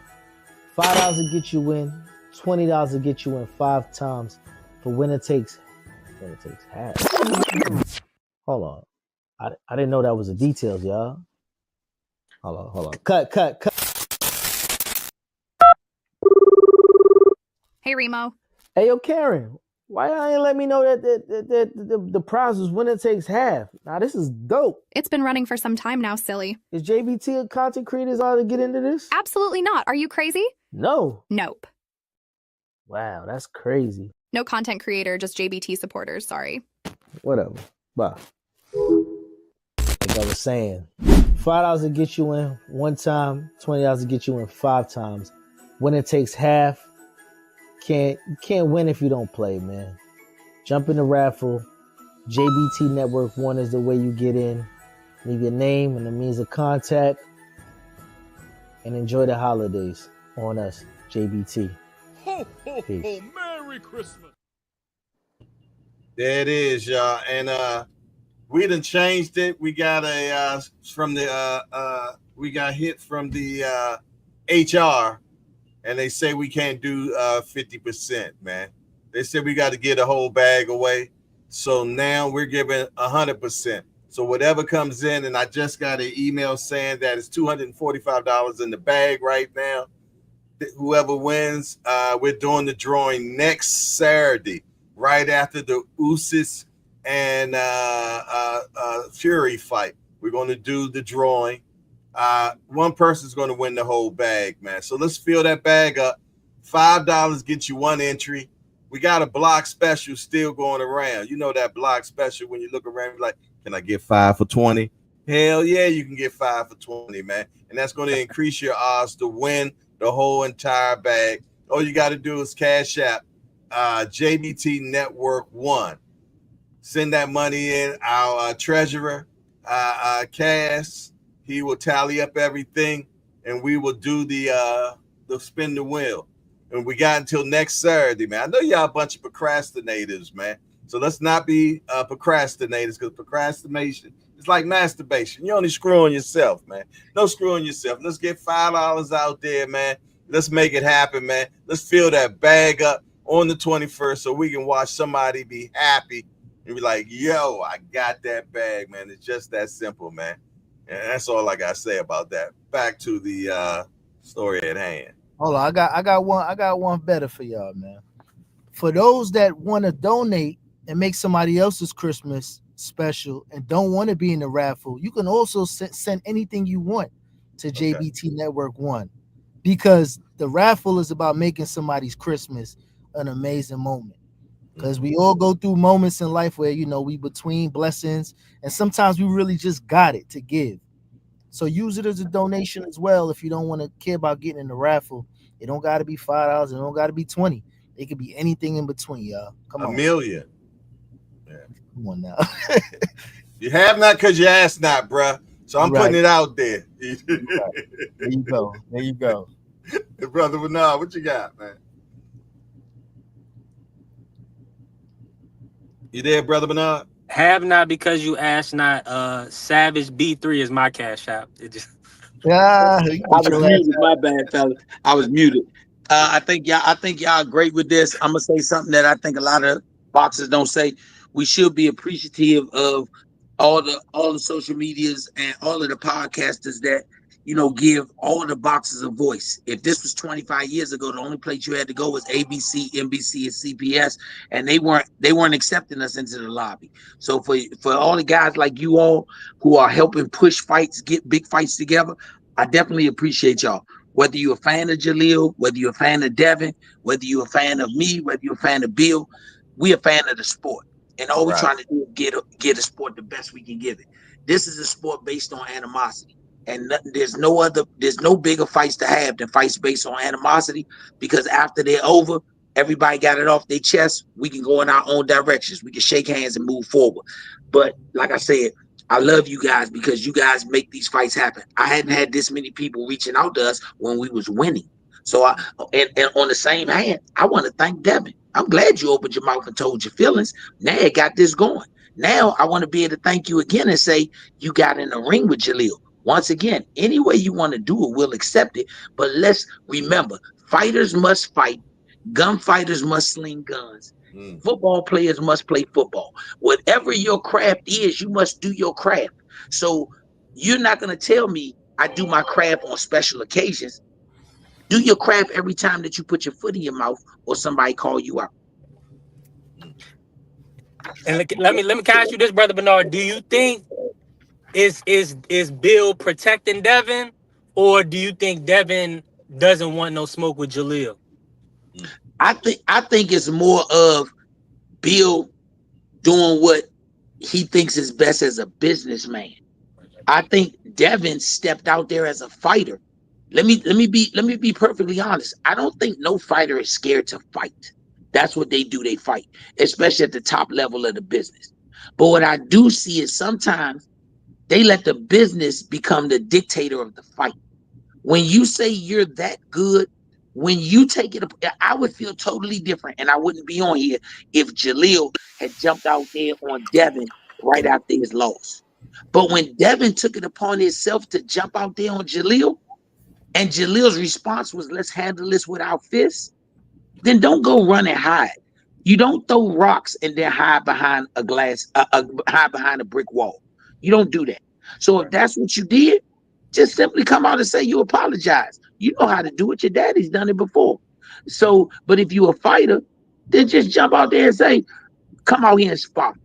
Or let's get a fight. I think the Jalil Hackett and Devin Haney done got more interest and got more publicity than Haney versus Sandoval. I think at this point, I think we get a bigger purse bid than that did.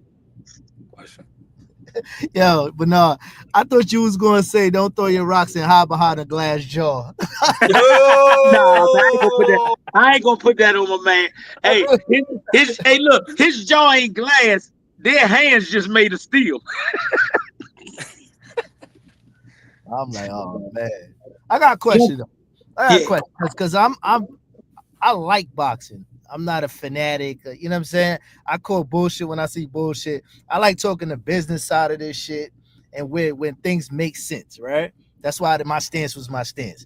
But my thing is, like, somebody in boxing, like you live and breathe boxing, train, all that. What makes this shit bigger as a sport in the United States? That's what I'm trying to figure out this whole time. I've been a quote unquote fan of this shit. Like, how does it get bigger? I'm gonna tell you what it is. It's animosity. The biggest fights that we've ever seen in the history of the sport had animosity.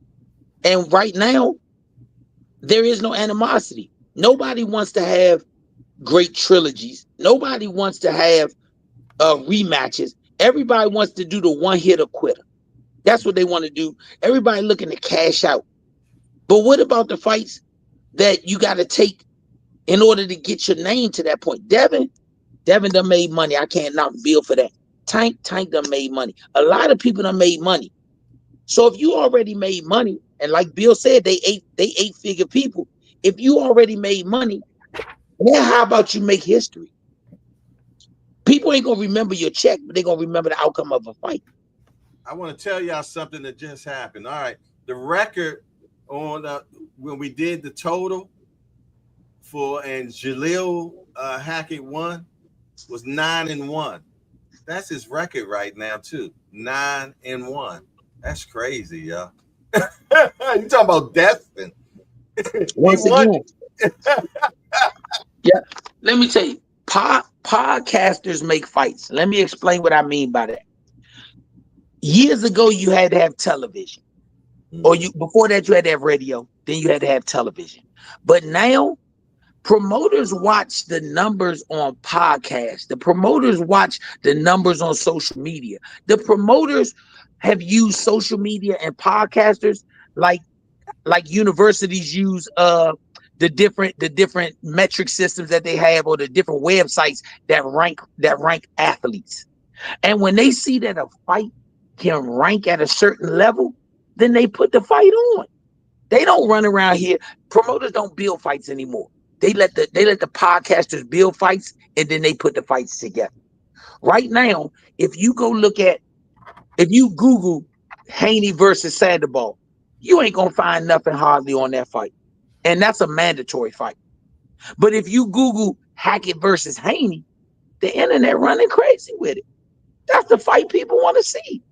That's why I said, all the podcasters need to go to the next level. Don't ask us what's holding up the fight. Ask Devin to put a concrete number out there of how much they want to make the fight.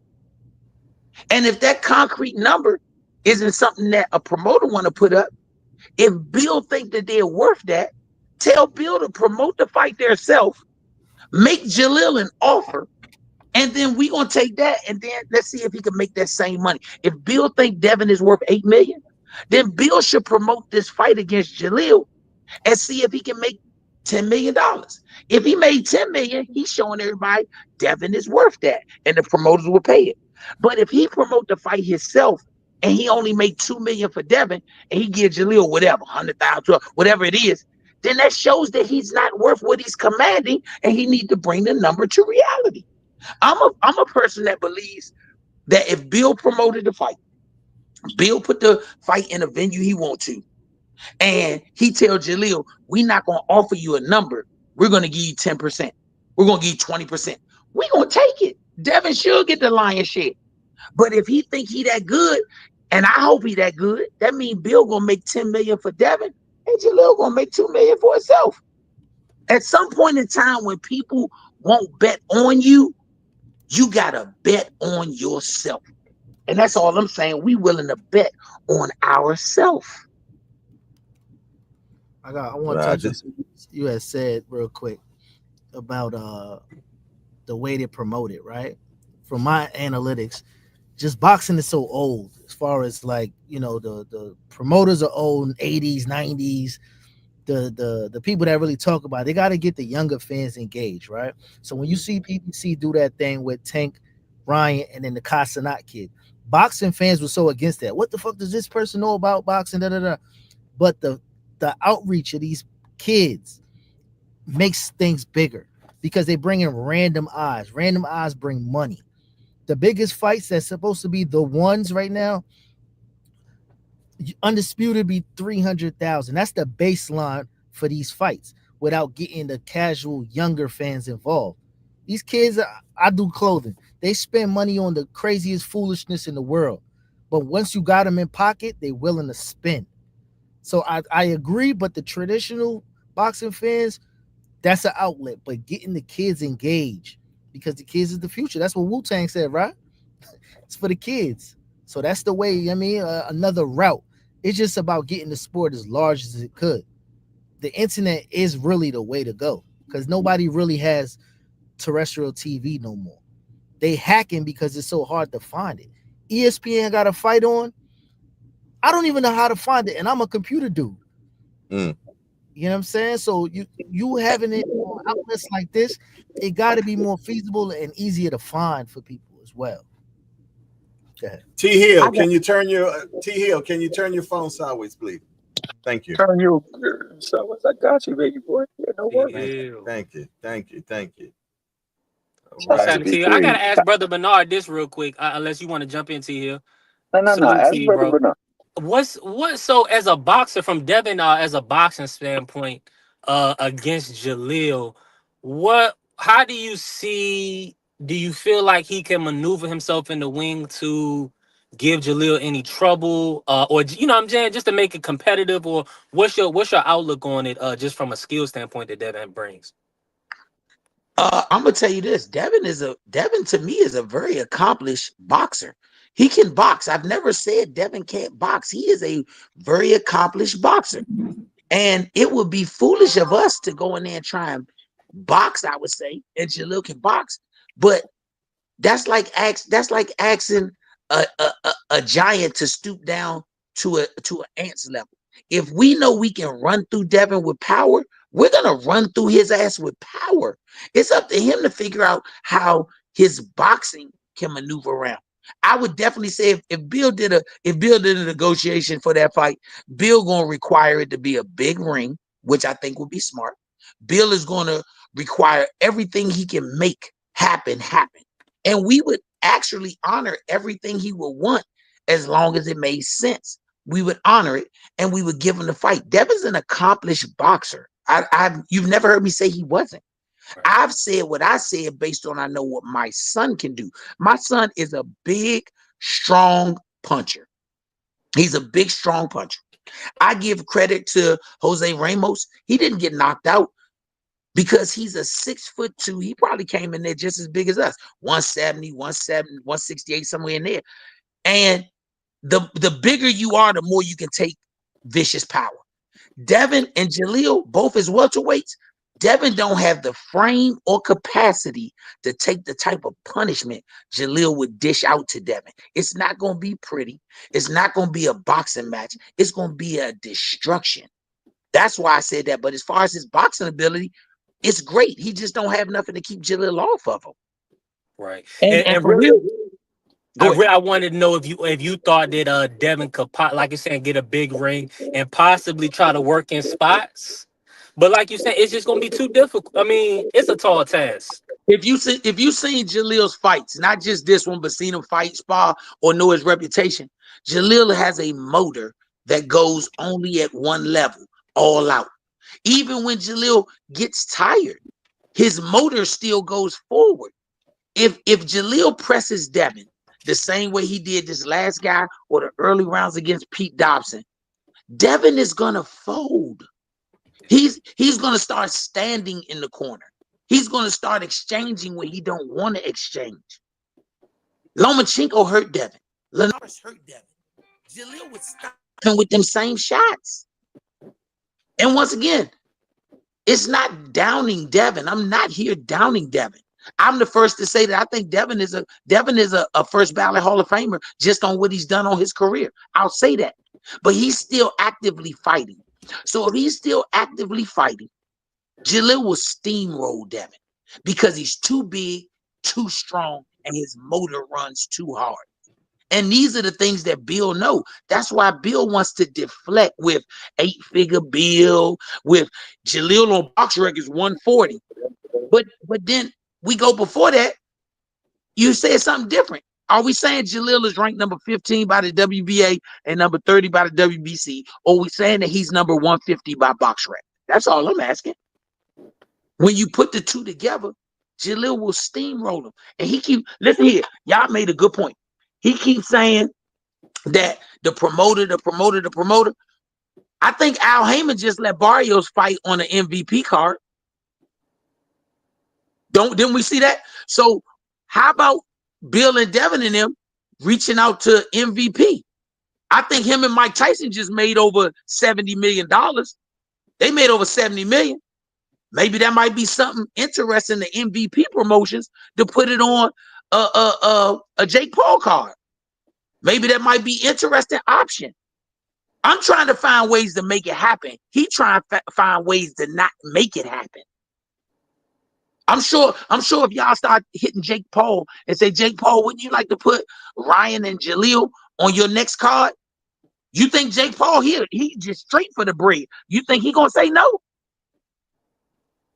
All I'm saying is be realistic. You want to fight, you jumped out there, then let's make the fight happen. If you don't want to fight, just come out and tell people you don't want to fight and invite us to Vegas. Tell us what gym, tell us what time, send us a date. And because I'm a regular dude, like he said, if I can't make that date, I'll tell you we can't make that date, but this is the date we can make, and we'll show up there. Just let one of these podcast guys, let them record it live, put it on live, and watch Jalil punish Devin. Man, Yeah, hey, Get in here, T Hill. hey, shout out to my man B3, man. I got nothing but love and respect for you. You know that always, bro. Got nothing but love and respect for Devin, man. I respect the grind that he went to get to the way he rose to his stardom, his fame in this sport. All I'm asking, because my man Joseph Jackson, I love that young brother up in here. I love him and his brother Jonathan. Shout out to the Jackson brothers. I just asked because Bill is watching. You know Bill is watching. Bill, you know you watching. My man, your son, called him a tune-up. My man said he is willing to get tuned up. Joseph Jackson called him a tune-up. So why don't we just go on and get him that tune-up that he need to get back right in the ring with Jalil? Set it up, man. He said he take breadcrumbs. So if money is a problem, you an 8-figure dude. Go on and just figure out the way to get this thing popping so we can see what it really is, because the young lion is hungry. He calling you out. You said you respond to all call-outs. Don't tell me you didn't trick the game. My man said you was a street pimp. Don't tell me you've been pimping boxing, baby. Let's make this fight happen. That's all I want to see. I want to see the fights. Hey, bro. You know, it's gonna be funny. What's gonna be funny? I just want to see when the people see when they announce Devin next opponent. Because if it ain't somebody if they announce Pierce O'Leary or somebody from the UK that nobody know, man, they gonna get hell. It better be on a big card and they better have an explanation behind it, because the people, like you're saying, the people definitely want to see Devin. Devin can't take no easy fights no more. So if they don't know the guy, or if it ain't Jalil or a champion or somebody that they deem as a threat, the public gonna go off. But it's gonna be interesting. I can't wait. the public. But any press is good press, though. So, The and I Like want this nothing is but the good. best for Devin in his career, bro. I ain't gonna even hold you. I really do, man. I mean, I understand that coming back, especially after taking so long of a break or a layoff, you can't really come back to something fierce. And coming back to like Jalil Hackett ain't it ain't Say really it, what you brother. want to do. Please say it. Yeah, help us out. Help us out. It ain't fierce. Tell him it ain't fierce. The water is warm. It's lukewarm. It ain't hot. Yeah, I can't really say all that, but I mean, Why? He not. Hey, he 9-1. He 9-1, but I'm gonna be honest. Put with him in. You know what I'm saying? He 10-0 in my. He 10-0 in mine. I know what Yeah, I facts. saw. Yeah, fact. I know what I saw, man, and I know what I 9-1, 10-0. It don't matter. Yeah, I don't think I know for a fact he ain't trying to come back. He ain't trying to come back to the Bulls. Nah, but like Brother Bernard said, I think Devin as a fighter. If you put up the bag, I think Devin gonna get in there and rumble. Now the outcome, that Devin in his mind, he probably feel like he can beat anybody, or they gonna put the game together to win. But I mean, the fight still gotta happen, and we know what time it is. Like Brother Bernard said, styles make fights. If you can't keep Jalil up off you, then it better not be 12 rounds. It better be a 6-round exhibition. Hey, listen, B3. If I'm the representation of Bill and Thing, right? Which would they right now they have none. That's the main problem. There is no current investment in the Haney business. So for them to take something dangerous right now, it doesn't make sense because they are no longer with what's my guy name? Eddie Hearn. Eddie Hearn. He ain't there no more. They asking Jake Paul to get in bed with them and business with them. That ain't there. I don't know what the Bob Aaron situation. They ain't looking good there. For them to come back and take something dangerous is bad for business because they didn't try their hands so hard that the independent route is cool. But when they took a loss, there was no backing or no business and dealings behind the scene that's gonna cause for a reason to build them back. Yeah. So for him to come back and be, the same, I was undisputed, the rant in the conversation, he's gonna have to get in there with somebody tough for the business to make sense because he's named a certain price point for himself by name cachet alone. But where's the investment in? Because the ticket sales is not going to add up into the same conversation as well. So now, like I say, where does he land that's safe enough, that's not physical, but it's going to line his pockets enough for it to make sense? He's going to have to take a risk on all accords. That's the problem. Man, I want y'all to stop scaring that man. I want y'all to stop scaring Bill. I want y'all to stop scaring Devin. Jalil can't punch. Don't believe him, Bill. Don't believe him. Jalil can't punch. He can't punch. He pillow fisted just like Devin. He ain't knock out the guy in Puerto Rico. Yeah, man. We trying to give you all the reasons why you should fight Jalil, brother. He's a safe bet for you. Since all y'all people want to say Devin this, Devin that, man. Once again, he just said Devin looking for a layup fight. Yeah, Devin looking for something easy. He said we was easy, so let us be the easy guy. You had the Turk offer him somebody 14-2. The Turk want to put on a Riyadh with Devin. What Riyadh is he gonna put on with Devin Haney? Yeah, man, that man ain't ready for a Walmart, let alone a Riyadh. Come on, man. Why they say y'all want? Why they keep saying y'all ranked 145? Oh, that's Joseph Jackson, man. He my guy, but he a troll. I love that young brother. He knows he's gonna get that work. Hey, T here, why do you be the one bringing all the trolls to the JBT, bro? No. Hey, T, wherever Devin go, he is a Haneyite. He is a Haneyite. Wherever Devin name is brought up, you will see this young brother show up. He is part of the payroll. Hey, tell Joseph Jackson to get Bill on the phone and say, Bill, he willing to spar. Man, we willing to thumb wrestle. Anything he want to do that involves physical interaction. We want to spar. We want to fight. We want to thumb wrestle. We can't look, Joseph Jackson, please let Bill know that we can't touch him through a podcast. He won't even get on a podcast live with us. He won't do nothing. Man, somebody told me Bill looked out his front door and seen a bald head shadow and ran back in the house. Then he realized it was the motherfucking cat. Oh my goodness, man. Y'all terrible, man. Y'all know Bill is watching. Yeah, Bill is watching. Bill is watching. Hold on, y'all. I gotta hit him with the Floyd Mayweather. Bill. Hey, Fashion, you said some good stuff about Bill won't take nothing dangerous. He won't do nothing of this caliber. And you were saying that as a businessman. Now, as a businessman, when you the still the champion in recess and they trying to find you a fight and your fight went to purse bid, when do you start telling your client, we may have to see the best option? For real, be honest. Right now, if he went to purse bid against Sandoval, I really think he would make more money in a purse bid fighting Jalil. I think he would make more money. It got more push More behind fanfare. It'd be way more fanfare. Yeah, it'd be way more than this. And since Devin can't sell out the local car wash, and his history shows that, if we put it on a Jake Paul card, at least Jake Paul will have the people that came to see him witness Devin get fucked up. Oh, excuse my friend. Witness Devin get beat down.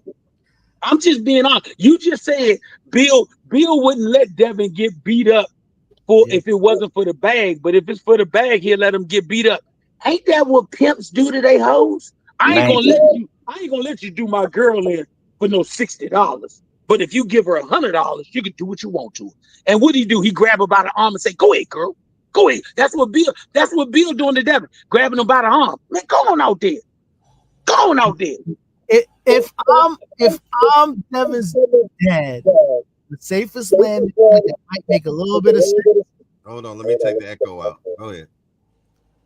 I'm gonna put a little matchmaker hat on for a cool landing spot for Devin. He'll take the A side.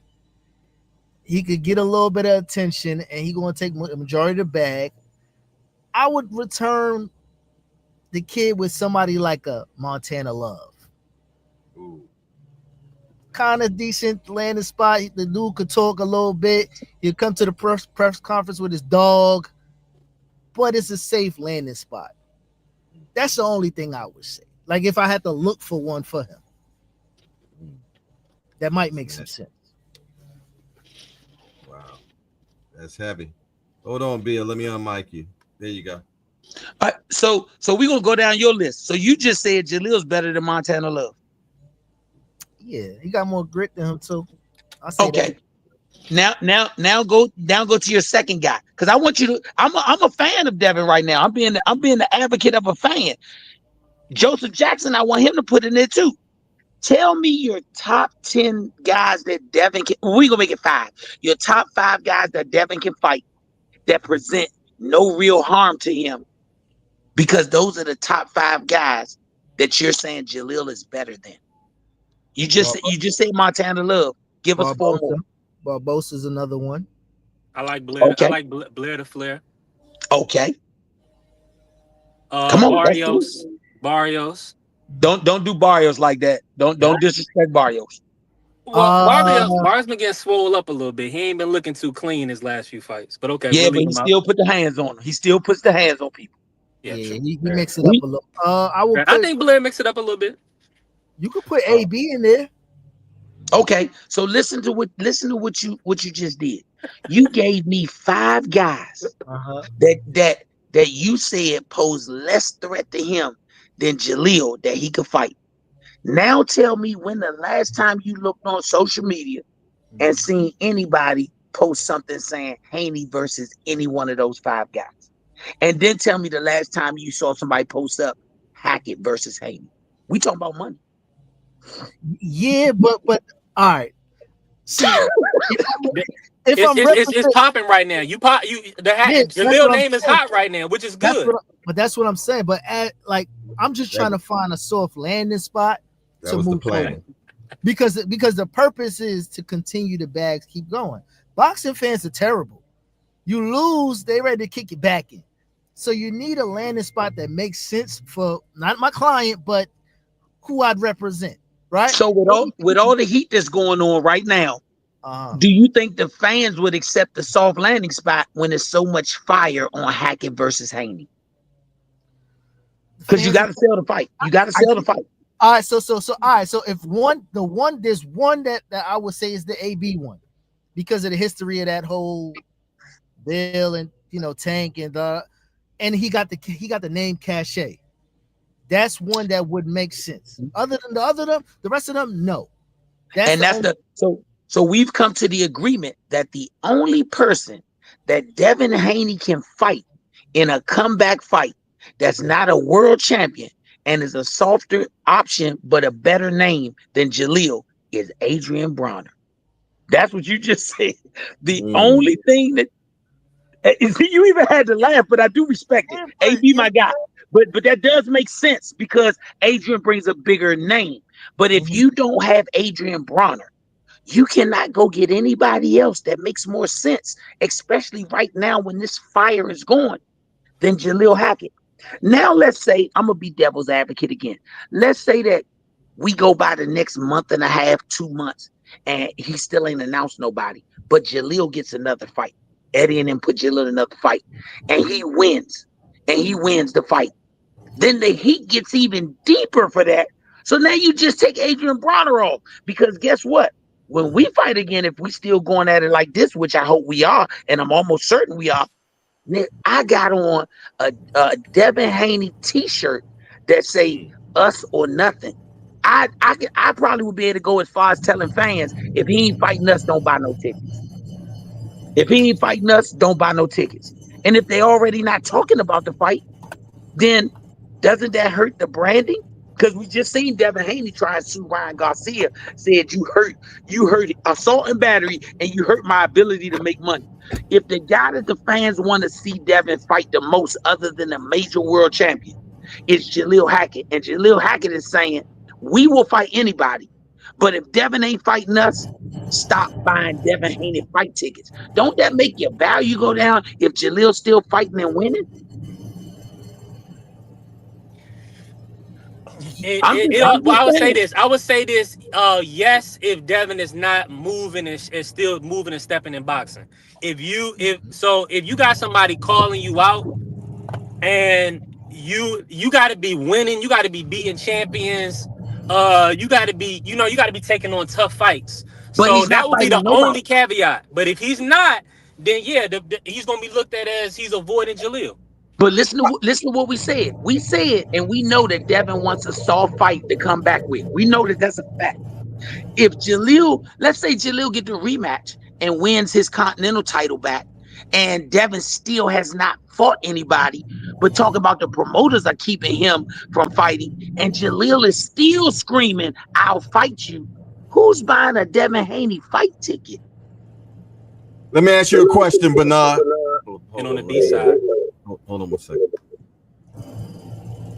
Quick question, Bernard. Let's say that thank you, son. Appreciate that. Huh? You want some sauce? Yeah, you get ranch. You got some ranch. Appreciate it. And hot sauce. Hey, all right, so let me ask you a question, Bernard.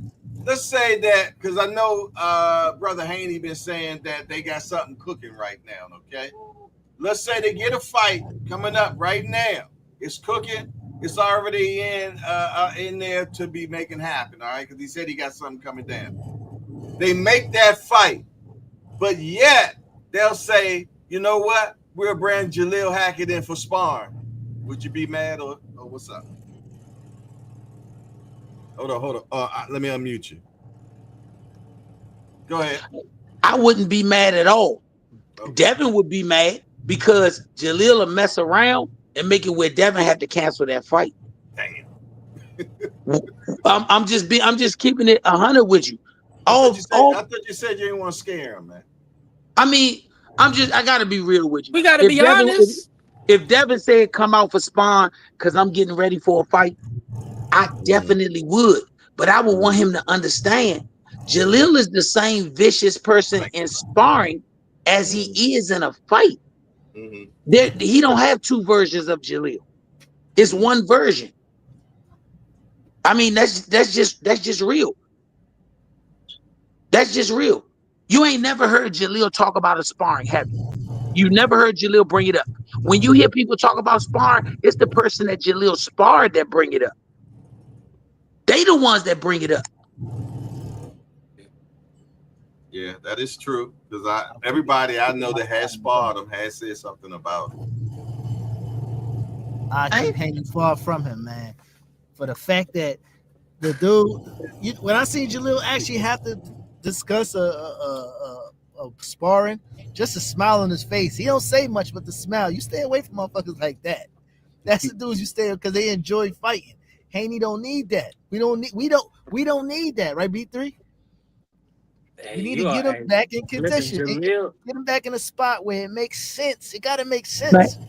Man, Devin Haney out there using snack powder, snack bars, snack juice, snack cereal. He using everything he can to hopefully make him strong. Jalil just eat grits, cornbread, and bacon. We just eat regular food. And once again, y'all seen Jalil. Do you think Bill is really going to put Devin in there? Y'all saw Jalil 2 weeks before his fight. So you know he had to be in the 150s 2 weeks before his fight. He's still putting 250 on the flat bench. He's still putting 250. Y'all seen it. I put it on. It's on my Instagram. When Jalil not training, he still love to lift weights. When Jalil not training, I'll make sure I put that one up for y'all. When Jalil at his walk around weight, Jalil put 285 on the flat bench. You think Bill is gonna let Devin Haney get in the ring with somebody who's bigger, stronger, and has zero fear? Zero fear. Do you really think Bill is going to jeopardize anything? At this point, I'm just keeping it real with you. Bill is one of the best sucker businessmen there ever has been. He is only looking for stuff that he want to fight that's easy. I'm gonna give him a great fight. You ain't got to fight Jalil. How about fighting my 4-year-old grandson? Devin might have a chance to get him, but he punch a little bit though, and he been sparring, so he in shape. So he might.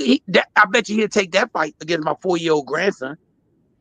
Let me tell y'all. So first of all, hold on. Let me get the we are not trying to bash Devin Haney, and this is not a bash Devin Haney show, y'all. I'm just gonna let y'all know.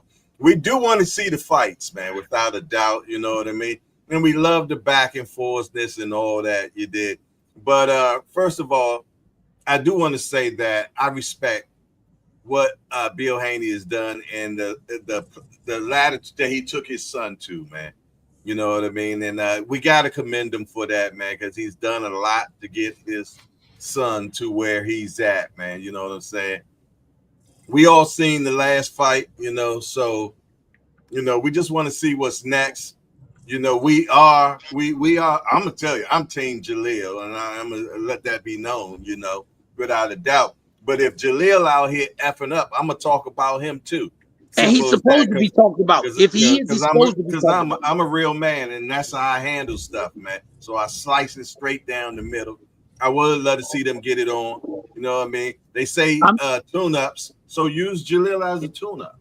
I'm going to say it again. I'm not dogging Devin Haney in the sense of anything other than boxing. I'm not Devin Haney ain't got no felonies that I know of.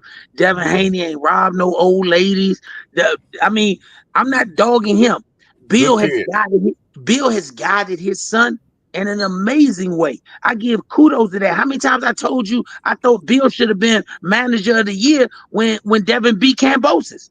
I thought he should have been manager of the year and maybe fighter of the year. I don't have emotional personal beef with Bill. I have a boxing beef with Bill.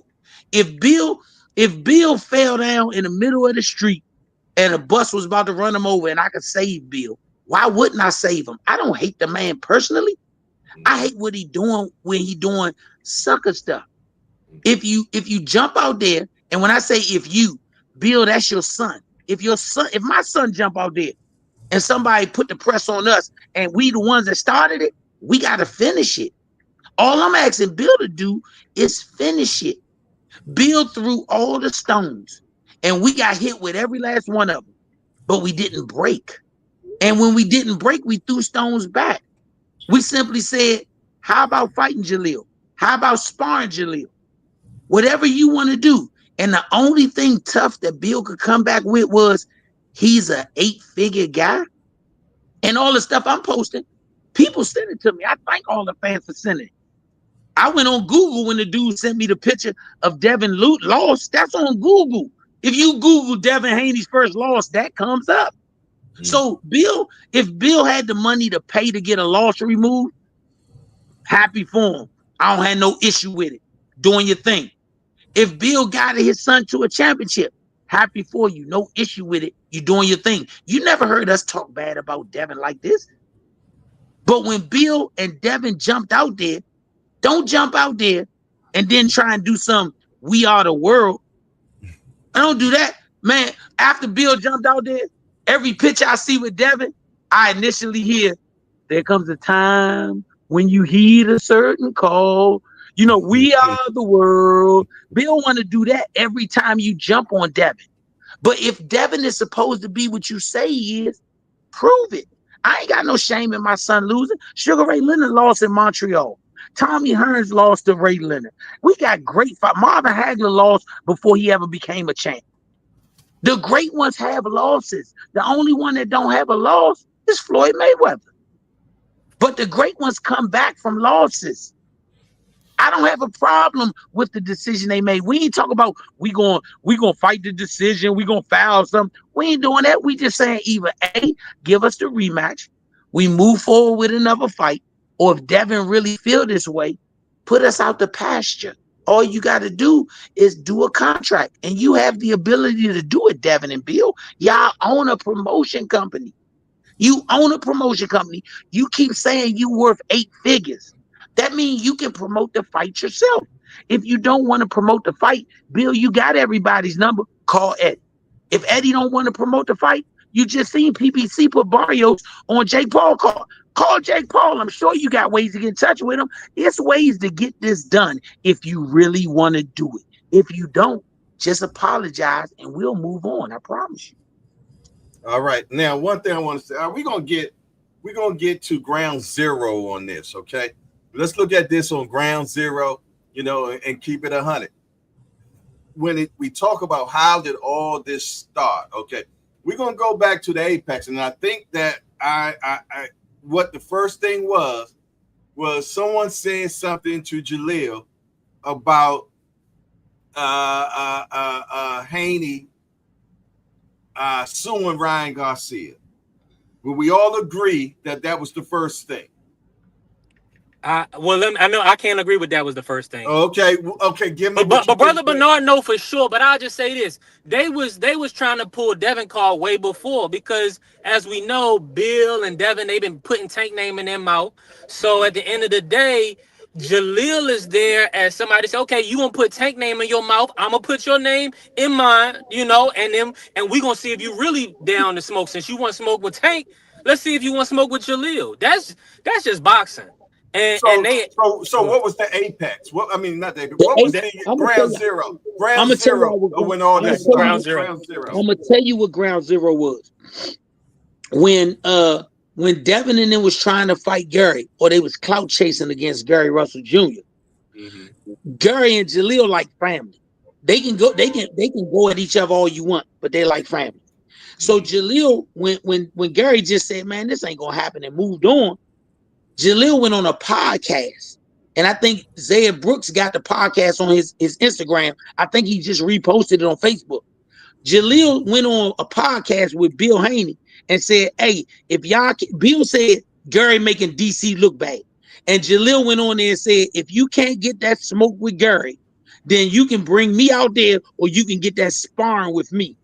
Bill said, oh man, I love what you're doing, young champ. We going at Gary. It ain't got nothing to do with you, but I love what you're doing. And Jalil said, this is my city. If you talk about my city look bad, I can make my city look good. All you gotta do is put us in the ring to spar. And then that was the start. So right there. Hold on. And that was many years ago. Okay. All right. So that means it started with Jalil. Jalil was the first person to throw the stone. Am I correct? Yeah, of course. Yeah. Okay. He was correct. He was the first person to throw the stone. But I'm gonna say this: Bill threw the stone at our city when he said Gary Russell Jr. making DC look bad. When he said that, Jalil had to stand up for his city. He stood up for his city and said, nah, Gary ain't making us look bad. He moved on. But if you want to see what it's like in DC, you can see it from me. So all Jalil did was pick up the stone that he threw it out city. Okay. I just want to we're getting down to the nitty gritty. After that, when Haney lost, okay, someone asked Jalil about him suing, and Jalil said that's some I can't paraphrase. That's I'm not sure, but that's some sucker shit. Yeah. Right. He said that. Okay. After that, there was no addressing. Hold on one second. It was no addressing right there after that. Nobody. Haney did not say anything back right then. Will we agree? No. He didn't. Okay. He never said anything back. So I got a problem with that. I'm gonna park right there. I got a problem. If he said something about it right then, why didn't you say something about it right then? When we finally get this fight, Jalil loses the fight. Okay, no matter what we think, the judges said he lost. We're gonna just keep it right there. At that point, Haney felt like he should say something. You know what I mean? He was like basically paraphrasing, "Stay in your place" or something like that. You know what I'm saying? But my question is, why wasn't it said when Jalil said what he said a couple of months ago? Now, I'm not trying to be looking out for Jalil, but what I'm saying is I just felt that it should have been addressed then. Now it brings us to here. When Brother Bernard was on my channel and he said what he said, you know what I'm saying? And it's been kicked off from there, but we wanted to keep it real, how this timeline went. Will we all agree on that? Yeah, we agree on it. My thing is, when Jalil won the WBC youth title, Devin ain't say nothing then. When Jalil beat Pete Dobson, Devin didn't say nothing then. Those were your chances to say something where if we went back with you, then Jalil was undefeated. You got your O restored. That fight would have been an easy one. But you took it upon yourself as Devin to wait till Jalil got a loss, no matter how controversial it was. Then you said something so that you could always hide behind, you just lost. But he didn't think it through. Devin, you lost. You got your O overturned, but there's a star beside that O because the world saw Ryan run through you like cake batter. And that's why we're here where we're at now. Ever since then, Big Haney, has been saying, we brothers, we need to this, that, and other. So it's not, it's not the Haney that we normally see, you know what I mean, that would normally come on his Instagram. It was kumbayashis, if you have to say. You know what I mean?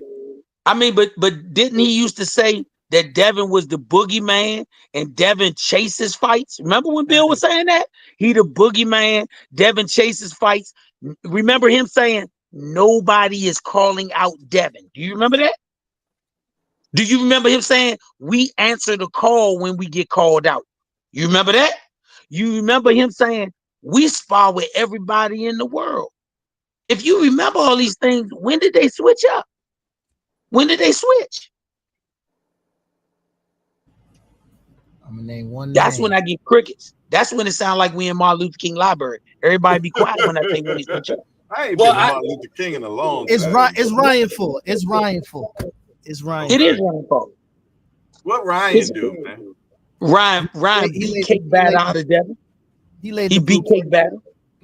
He laid the blueprint down. That's the issue. So now everybody that got some kind of punching power, they gonna step to him.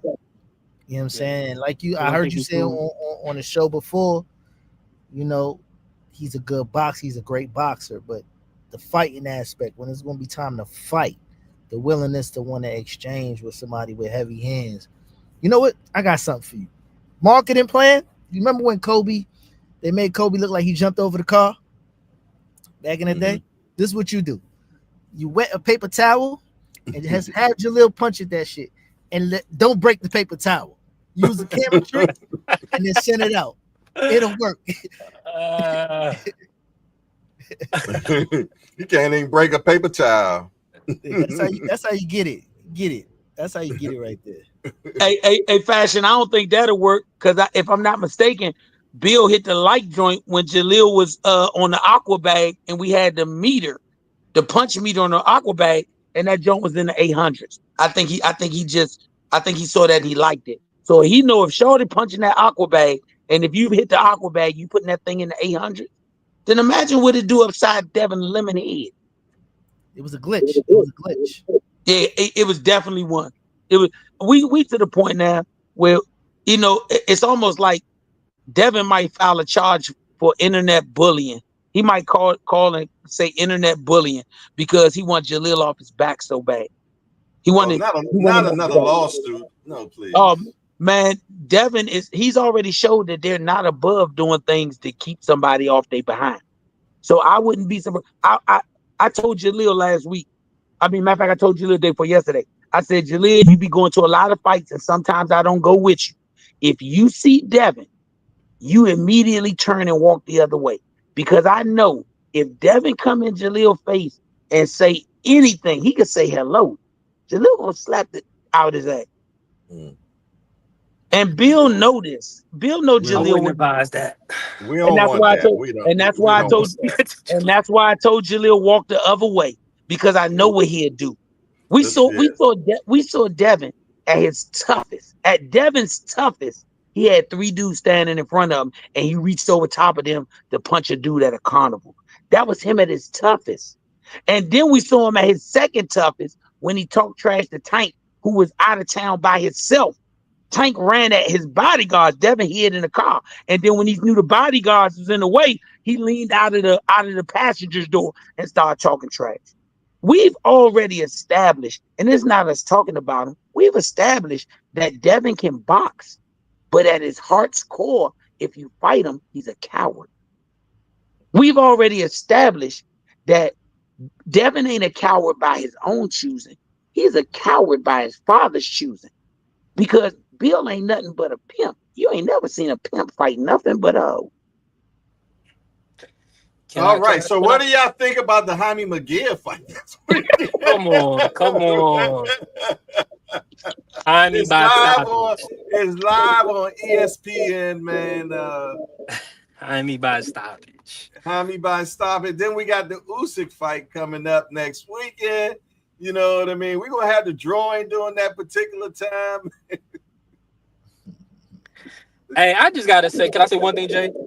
Yes, sir. But for Dev, man, I'm gonna be honest with you. In the eyes of the support, the boxing fans and the public, most of us, Devin won the fights, so he's gonna get a certain level of respect. And quote unquote, people might not like this because he's probably still got more to do. In the boxing sense, he's somewhat of a made man. With that, because of what he's accomplished. Now, me saying that don't mean he don't have to answer the call. If you're not gonna answer the call, you need to retire from the sport. See, I think a lot of people, a lot of fans, we match make. So we want to match make Canelo and David. We want to match make Tank and Shakur. We want to do all this matchmaking, and that's all well and good. But these fighters, they get called out for not making these matches. You know, people got bad things to say about Tank, Canelo, Devin, whoever, every day of the week for not making a fight. So Devin and Bill, I ain't gonna say it got to be the next fight or in 2 fights. But y'all gonna have to see Jalil soon. Don't, because at the end of the day, Jalil is gonna put himself in a position to fight Devin. He already is doing it. Even by his dad on the podcast with us now, talking about Devin. He's putting himself in position with that, and he maybe got ridden in position before because of who he's aligned with. He got the team, he got the Floyd, he got built with Floyd. So we know him through that association. We know him through a Tank association. We know him through Eddie Hearn. We know him through kicking ass outside of this last robbery. So Devin and Bill, they're gonna have to answer to it. They're gonna have to. It's mandatory. Don't do it, Bill. B3 is a double agent. He worked both sides of the field. Do not listen to him, Bill. Listen here. I was born in DC, man. What you expect? It is crazy. Listen to a slick talking New York nigga. This is how you get it off, Bill. You come out publicly and you say, "Listen, man, Jalil, you a hell of a fighter. Floyd shit, hell of a fighter. Stay out the way of that young man. Be like, you know what? You got so much going on in the sport, and your time is coming, but we got bigger fish to fry right now. And we try to get this bag. That's how you come off, right? You come off like you the biggest shit in the world and try to find a landing spot. Get the bread, because I don't see afterwards where the money's going to come from. And you heard Cam and Mace, they was talking about boxing, right? And they say a lot of boxers, they don't do investments. There is no back end money when you're not fighting. They be mad at back in the day when boxers was construction workers or doing all this other shit, but they had income flowing in when they weren't in the ring. So these boxers get into these fights, and there's like, you see them once or twice a year, if that. There is no extra money coming in. So you can't be bold and want to talk slick to a young nigga, make him hot, and then you ain't got no back end money. Don't do it, Bill. Come out to the public, anoint Jalil as the next dude. Take it, tail, tuck it. But the importance of this conversation is to keep the money coming in and get the biggest bags, because you know your son ain't the biggest puncher, and you need some place that's going to continue the money coming in. The cosign attempt that's already been X'd out. He tried to get Jalil to come in and post and have videos and listen to music and stuff. That the cosigns, that's all. See that came about because he started talking. Listen to that music y'all like. Listen, when the evidence is already out there, you can't talk crazy to the person that got it. Like, you know what I'm saying? So that's why you try to clean that up on aisle 5. Do me a favor. You gotta do it right, man. Listen, man, you see that young boy right there? He's a killer. We ain't gonna go there because he ain't there yet, but he's that. So now it's a young man's sport. It's a young man's sport. Facts. He's a killer. But and it's unfortunate that it will have to go to that route. But I did see it with one other person, and this is real high esteem. They did put Crawford in that. We're not really looking for Crawford type of, because Crawford is a GOAT, and I don't think Devin, they don't really want that fight. So this would be like the second person that we could legitimately say, Devin, he kind of looked the other way on this one. Man, let me tell you something. Let me tell you something, Fashion. Let me tell you something. What you said was 100% right. You actually agree with me. I told Devin and Bill and them, just apologize to Jalil and we'll get off your ass. So that's what you basically said, just apologize. But I'm gonna say this: if Jalil had the promotion that Bill put behind Devin, I'm not gonna take nothing that he did away from him. If he had that promotion, if Eddie Hearns and them said, "Hey, we're gonna make this fight. We're gonna get Jalil like Devin got first 17, give him 5 layups, then we'll be there. But once again, Jalil ain't never asked for a layup. Jalil ain't never asked for nothing easy. If you go back to the Pete Dobson joint, they said they didn't want the Pete Dobson fight first for Jalil. Matchroom did not want that. But Jalil said, I want it. I want that. Let me get it. That's how that came about. Jalil is a man that want to fight other men. Pete Dobson, let me tell you something. He tough as nails. And him and Jalil had a great fight. Devin ain't built like that, man. Stop. We gonna go back to college football. Y'all watch college football? If every college coach you ask them, guess who the 2 people that it's 3 different people that they recruit. You know who the 3 different people that college football coaches recruit? The first person is from the hood. The second one is from the country. And the third one is from the suburbs. When they recruit them 3 players, they already know which one they gonna X out. You know the first one they gonna X out? College coaches will tell you. The one from the suburbs. Because he ain't never been through nothing. They always want that. Look, that kid from the hood, he been through the toughness of the hood. That kid from the country, he been working on a farm. He been through the toughness of farm life.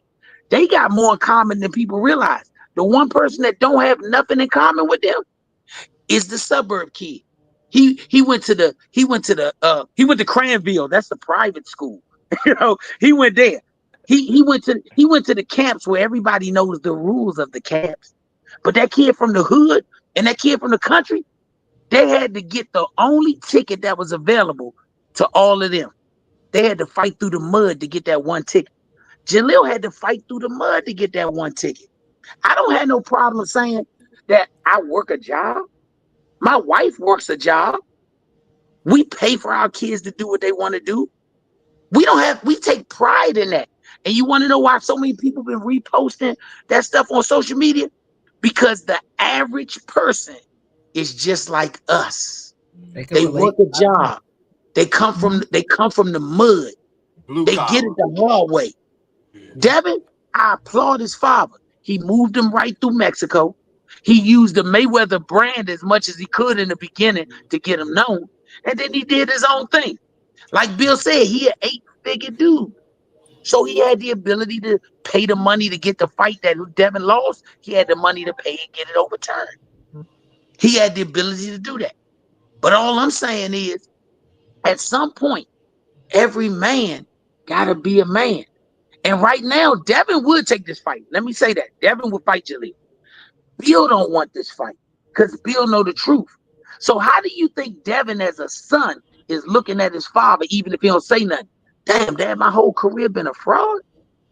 You don't have faith in me? This little young dude talking trash to me, and you letting him talk trash, and you won't even let me spar with him? You won't even let me spar with him. Devin looking at his father like, I really am a fraud. And Bill, no matter how much pimp stuff he say, Devin looking at himself on the inside, and he's saying, I'm a fraud. He really wants to get in the ring with Jalil, even if it's just sparring. Devin Haney wants to get in the ring with Jalil. But Bill Haney is a businessman. Bill Haney know when Jalil knocks Devin out, it's over. It's over. Hold on. Wait. Because you cooking a little too. Turn the oven down a little bit. You wilding right now, but listen, hit me out, right? Come on, tell me. All right. So when it comes to layups, right?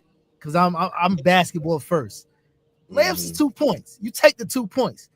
You ain't got a dunk. You ain't got a 3-point. You take the layup. That's first and foremost. And then the comparison with the suburbs and all that. So I'm gonna give you 2 comparisons, right? You got Kobe, spoke English, French, Italian, all this other stuff. Grew up in the country. Then you have Allen Iverson. Hood kid, you know what I'm saying? You know the whole rigmarole with the 2 verses came out in the Finish same this time. one because I got you. Finish this one. I got you, bro. You already gave it to me. AI had the people. The people was with him regardless because of where he came from, the background, all of that, right? Kobe, he was a country house kid. But the difference with him is he failed early because in the playoffs, he came up small and all. He started on the bench, all of that. But then when he came to the moment is how Devin would have to repair the image. So the background isn't as bad, but the thing is the willingness to jump back on. Being a kid like Devin, because Devin is very he was a gym rat kid. Kobe, gym rat. One of those dudes that slept in the gym, woke up early, etc. You know the deal. The thing is just the willingness to take him from that point to continue. That's all. I got you. Now let me give you this because you gave it to me. I love when you put the ball over the rim. Where Kobe father from? Jelly Bang. Where he from? Philly? Philly dude, right? Yeah. You never heard about him having no money before he got to the NBA. So he came up through the hard times. He put the hard work in. So when your daddy put that, hold up. When your daddy put that hard work in, the only thing he can instill in you is what he know, correct? Correct? Yes Correct? Yes no. or no? The only no. Yes. Let me finish. I can get to you. He can only if your daddy don't know how to count, can he teach you how to add? Right. Yeah. If your daddy don't know how to count, can he teach you how to add? No. But can I just say this? One thing, he can take you to a teacher though. But I think listen that's to what me. Bill did. Listen to me. Listen to me. I'll finish. Mm-hmm. He brought his son up on what he know, right? That's what Kobe did. His father brought him up what he know. His father got it through the mud, so he taught Shorty the mud. Where's Bill's mud? Bill got loafers on. Bill got loafers. If you came with loafers, then the only thing you can teach me to try on is loafers. I don't care how many people you take me to. I only know the loafers because they teach me for 3 hours a day. How many hours a day was Kobe around his father? How many hours did he have him at his dad? 24 hours a day, right?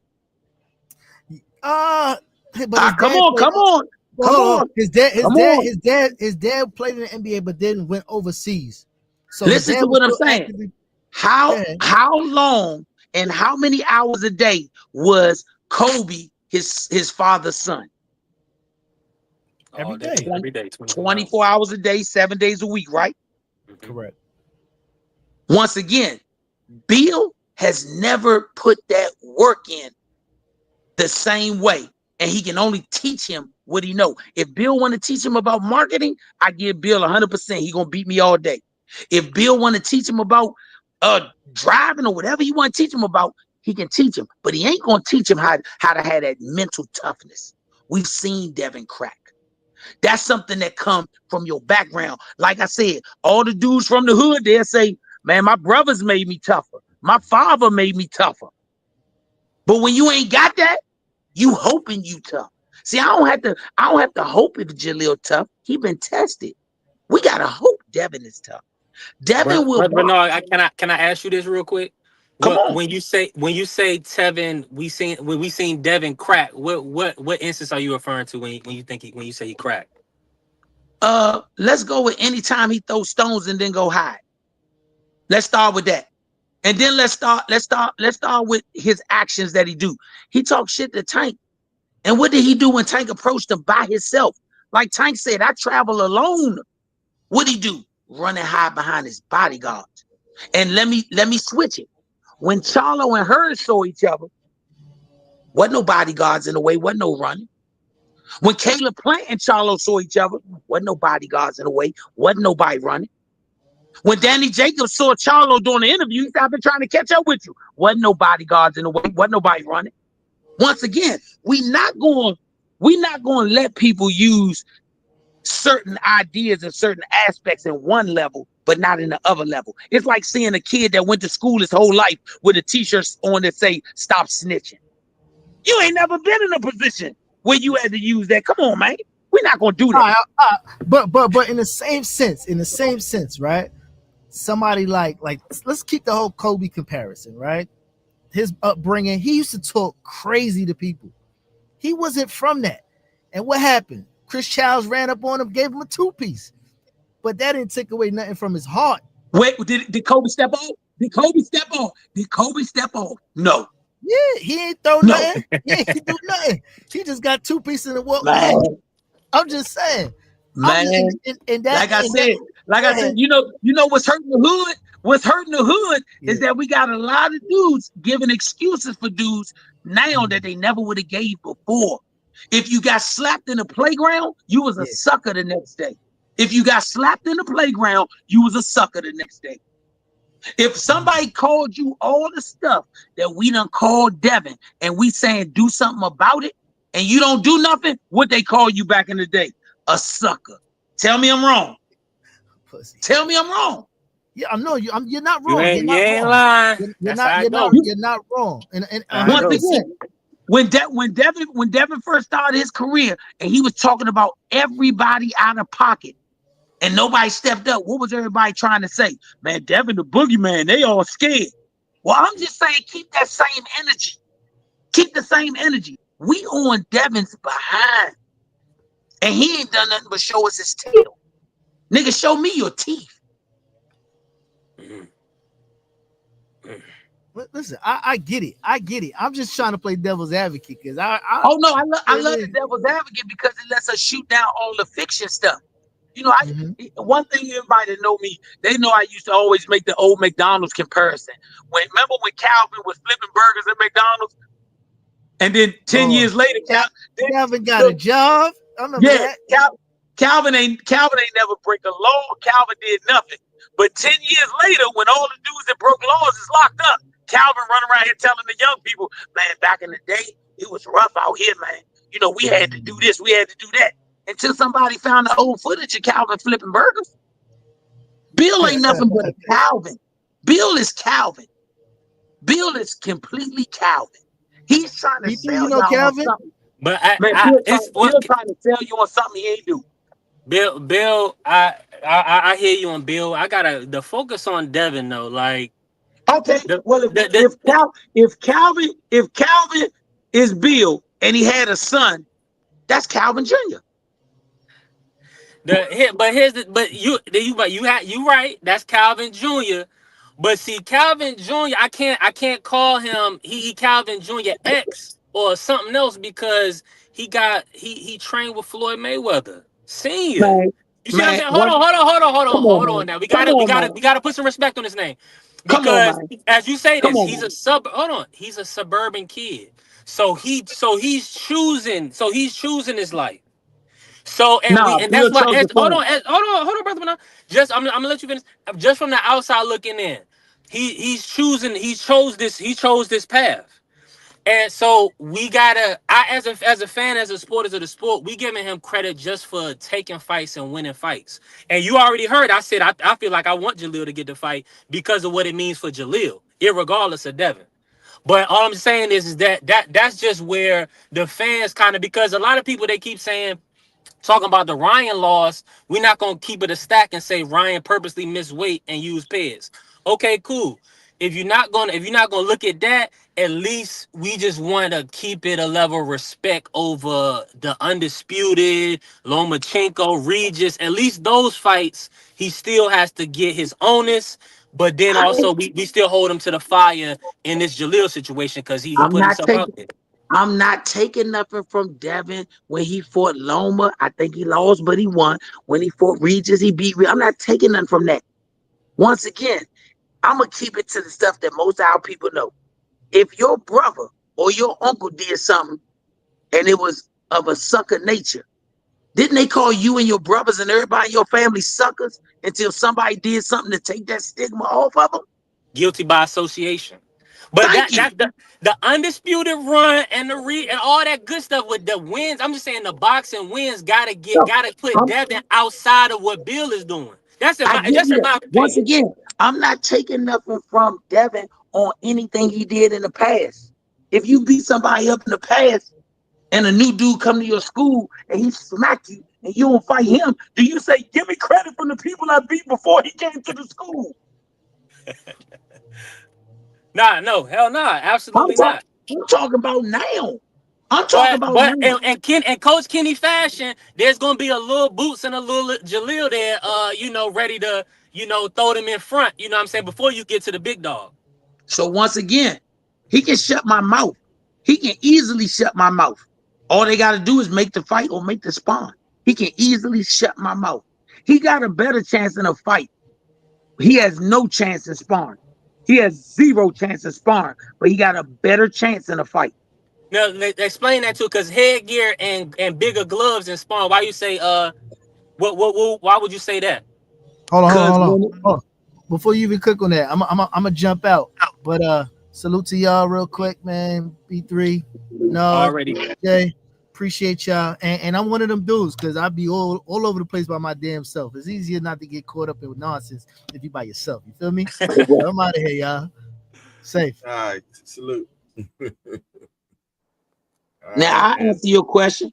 If Devin fight Jalil and they fight at 147, the day before the fight, they both had to make 147, correct? Yeah. But when you sparring, you walk in the gym, you spar the dude at whatever y'all sparring at, right?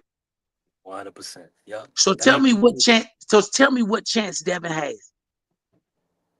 Well, he gonna be bigger too, because Devin gonna come in there. He probably about 175, 180. Once again, if he pillow fisted at 170, at 140, he pillow fisted at 170. And if Jalil is a puncher at 147, what the fuck is he at 175? Ryan Garcia said he can punch, man. He said that Devin can punch. Let's find out. Nah, Jalil, that's what I was seeing. Jalil and sparring, like you saying, he don't have to cut weight. I think the headgear and the bigger gloves may help Devin slightly, outside of the 8-ounce gloves and no headgear. You know, I mean, they just, hey, listen, I think they should make it happen. I think Devin would make it happen. I think Bill is going to be reluctant because he's looking at the bigger picture. And I agree But with you. I agree with you. This ain't Devin. Trust me. I'm not saying Devin's scared to fight Jalil. He not scared. He'll go in there. He'll spar with Jalil. Bill is a businessman. And I proved that he been a businessman. He was a businessman 4 years ago when Jalil was an amateur. He was a businessman. He didn't want that smoke then. So you think he want it now? And the more we talk about this, guess what? All the other fights they can make, they started to disappear. People don't want to see it. They done heard so much now that they're intrigued. They're intrigued. They want to see it. And guess what else the fans are saying? I could see that fight for $60 or $70 a ticket. This ain't no $10,000 seat. Yeah, Devin ain't getting no $10,000 seats. That's done. He want that. He got to beat somebody. He got to beat somebody to get that. Ain't nobody spending 10 grand for no Devin Haney seat. Not when he got to be fighting Ryan, Tank, and maybe Shakur. Them the only 3 people. And that means if he got it, listen, Tank gonna still get 10,000 a seat.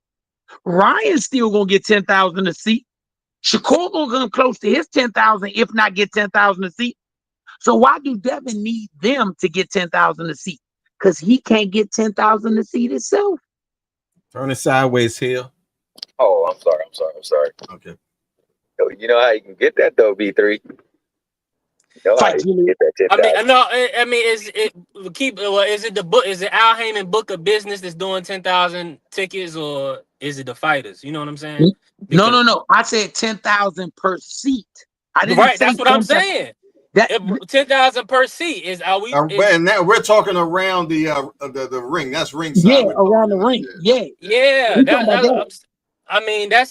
That's a small number of people in the history of boxing that's been able to command that.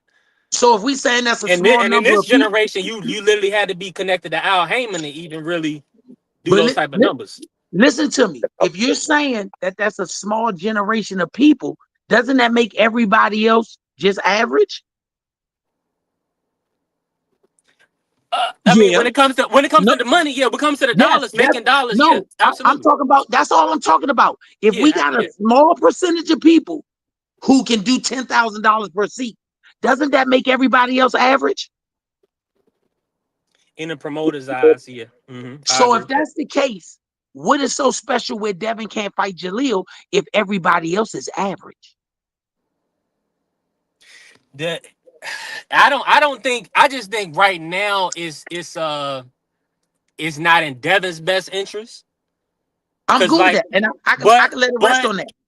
I don't see that. Here's the thing about it is that these guys, Devin is gonna. People are gonna pay more money to watch Devin versus Jalil than they'll pay to watch Devin versus Sandor, Devin versus Albo Puello. A lot of these fans don't even care about the belt. Correct. So I don't think. I feel like the Jalil fight is going. I like I said, it probably won't be next. But after, I'm gonna be honest with you. I just hope this is what I hope happens. I hope and pray that Eddie can get Jalil at least 1 or 2 fights that the fans is interested in, and that way he can have the cachet to make the bigger fights. But listen to this. It's gonna take that. You just said it. Eddie Hearns don't got to put Jalil in. He could just put Jalil in any fights. Listen to what I'm saying. Devin and them keep saying Jalil wasn't this or wasn't that. So if Jalil just fight any 2 fights or fight any 1 fight, or if Bill and them get some nuts and say, we don't want to give Jalil a chance to get back in the ring and do better. We want to go ahead and get that now. Once again, what you're saying is believable, and I agree with you. But at the end of the day, this is all in Bill and Devin's hands. If they really want to fight Jalil, it's a telephone call. Only phone call that we know they've made is to get Jalil off his back. Do you know how easy it is for Devin to get in touch with Eddie Hearns? Do you know how easy it is for Eddie Hearns to say, we putting a Rize season together, even if that's not the main event, even if it's part of the card? Devin get his money. Do you know how easy that is? We trying to make it like this is difficult. It is easy for this to happen. Bill Haney know MVP promotions. Jake Paul love putting on good stuff. He would love to make that part of a card where he could sell 70,000 more seats. It's too many easy ways to make this happen for people to give excuses to Devin and Bill because they're the A side. We told them we'll do everything they asked for. Only thing I'm not doing is coming below 147. As long as it's 147, we'll wear a pink tutu if he wants Jalil to. And it'll be on the news that he got knocked out by a dude in a pink tutu. I'm putting my foot down right there. You ain't putting Jalil in a pink tutu, man. Bro, let me tell you something. Jalil got so much pride in himself, and he's so secure in himself as a man. He'll stroll out there with that joint with a group of cheerleaders because he know at the end of the day what I'm gonna do to him. You keep saying best interest of Devin. Please tell the people when you B3. Tell people when you say the best interest of Devin, you're talking about from the sense of getting hurt. Yeah, 100%. Thank you. I wanted to clear that up for people. You're not talking about in the sense of money. You're talking about in the sense of the likelihood of somebody getting hurt. It's more likely for Devin to get hurt than it is Jalil. Well, to extend that further, not only just to get hurt, but the backlash that follows after taking a loss to somebody that because you know how it was when he called Ryan a C+ fighter or a C fighter or whatever he called him, and then the backlash that was it. It's always unfortunately going to be looked at that way, especially when people say things that they say. Yeah, you got to stand by your words. That's why Floyd never downplayed a potential opponent or an opponent. Never. Because he knew what the value was and what the decreased value was. So once again, if we ain't nothing but a C-level fighter, ask Bill why he's scared to fight a C-level fighter. No, speaking about that, we got a guy right here. He said, I sat and watched Devin talk with the press conference how he was levels above Ryan. He didn't show no respect of greatness. Ryan made it look so easy. And if you're so great and in a good boxer, know how to adapt. And that was bad because up until that fight, man, basically he spoke about how Ryan shouldn't even been in the ring with him. You know what I mean? So it really you remember Ryan used to say he was gonna make Devin wait till to be the last one. Jay? Yeah. Hey, and if we remember, I think Floyd fought 3 people that tested positive for PEDs, and he beat all 3 of their behind. Yeah, but then everybody's not a puncher. I know Devin called Ryan a C+ fighter and things like that, but see, Ryan is, from what we know about Ryan even had Tank a little nervous. Ryan is a puncher, and he was straight one punch knocking out dudes. He retired Luke Campbell with a body shot. I mean, he knocked Fortuna, one head went one way, body went another way. He stopped Oscar Duarte, made him start doing the squiggly. You see what I'm saying? And all these people may look at Devin as having a weaker chin, but he was able to withstand the punishment. I'm gonna put it like this. I want to see the rematch. I think if they come in at an even playing field where both guys make weight and Devin doesn't try to knock Ryan out, or if let me just say this, if he doesn't get caught clean early, if he fights his fight and he doesn't get concussed, if he fights his fight and he can keep from getting concussed in the first round, I could see Devin, beating Ryan. I think Ryan, I think Ryan's a drug cheat. Personally, because I asked this question to TNT, he'll tell you, I said, name the biggest punches, the best punches that we ever seen, one punch knockout punches in boxing. We said, I think came up Julian Jackson, George Foreman, all these type of guys, came up. Nobody mentioned Ryan Garcia, but when we look at his resume, he's got one punch knockout punches, and he's only been drug tested for 2 fights. Now people say, oh, well, why are you trying to extrapolate, or why are you trying to make inference that he was on drugs and he didn't have a positive test? Okay, well, I just use common sense. The biggest fight in the second biggest fight of his career, but the fight for an actual world title against Devin, he popped positive. He purposely missed weight. He threw that whole promotion. The only other time reportedly that he did test was for the Tank fight. what happened in the Tank fight? Tank announced his fight like October, something like that. He was gonna fight Hector in January, Ryan in April. What did Ryan do? Ryan was supposed to fight in January as well, Marcita Gesta. He didn't fight Marcita Gesta. He canceled his fight. I wonder why. If Tank announced a fight in October, when do you think he started putting Ryan on that drug testing? Because Leonard Ellaby's business is buttoned up. Ryan ass had to test for 6 months for Tank. So he passed on Marcito Gesta because that could have been a banana peel, or he could have got injured in camp. And ultimately, without that juice, he ended up getting injured when the Mongolian Mole cracked him and hurt his rib to it with a body shot. And then ultimately he had to quit against Tank. So I think this dude Ryan is a farce. I think he has some skills and boxing skills that he's developed over the years of being in the sport, but I don't think he's better than no Devin Haney. And I think a lot of the Haney fans are still combative about it, is because most of people on our side and Tank side, they're not trying to they want to look around the fact that Ryan is a drug cheat, and he purposely cheated in that fight. Man, I'm gonna tell you this: if Ryan a drug cheat, that's all well and fine. That was their business. Best thing I could tell Devin Haney to do, he better go find some steroids if he fool with Jalil, because he gonna get hurt. Hey, bro, I gotta pick my grandson up, fellas. I We on the appreciate same y'all page. 100%. Already, Coach. It was good talking to you. Appreciate. Hey, this has been epic, my good brother Dre. This has been epic. Hey, man, good dialogue, good commentary, good back and forth, good participation from the chat too, man. Shout out to the people in the chat.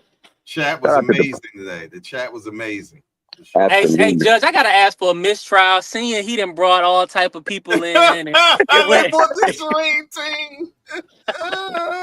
man had character witnesses. He had freaking he put Coach evidence. Kenny in there from the start. I was like, oh Lord, Coach Kenny has seen my face. In Baltimore, they call it, you got banked.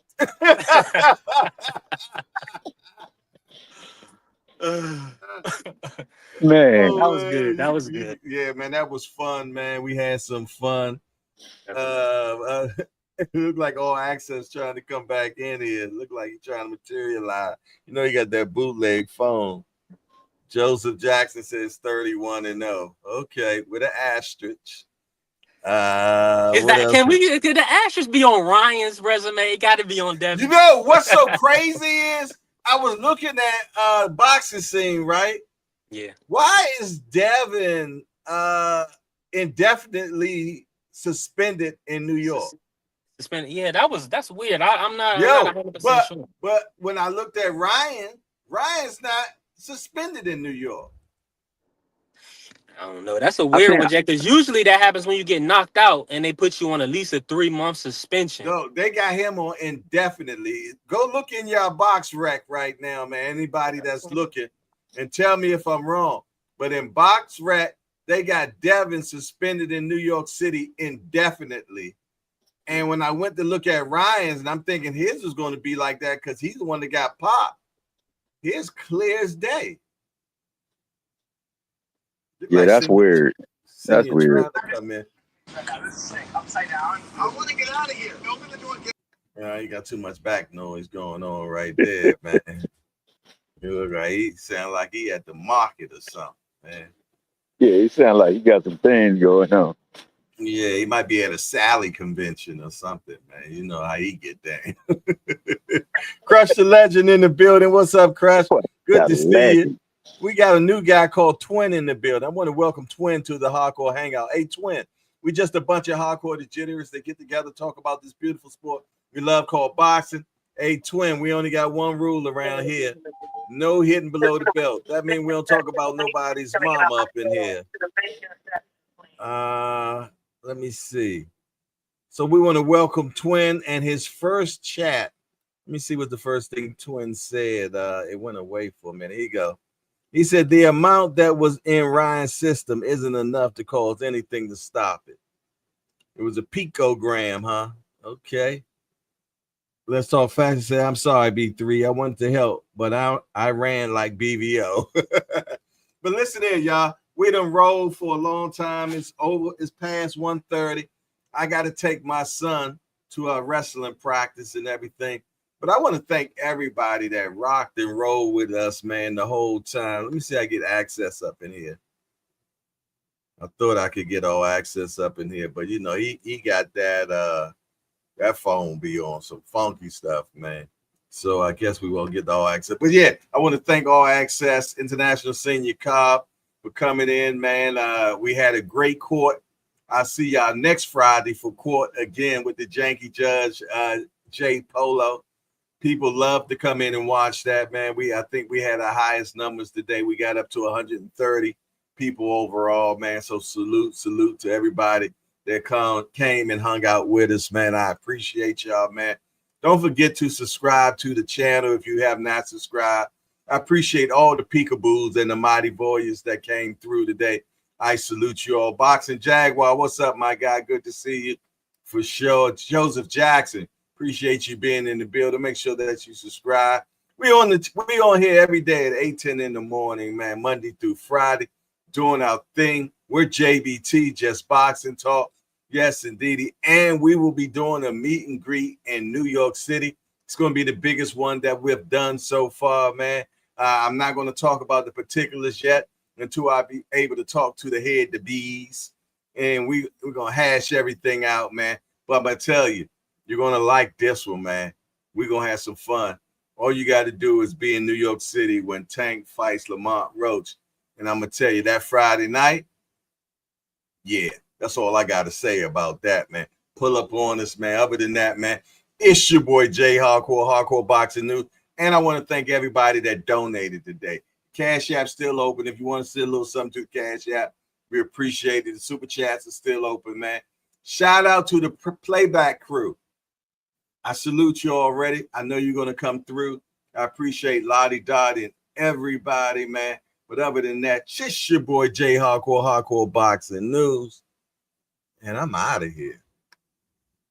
Man, how you turn this damn thing off?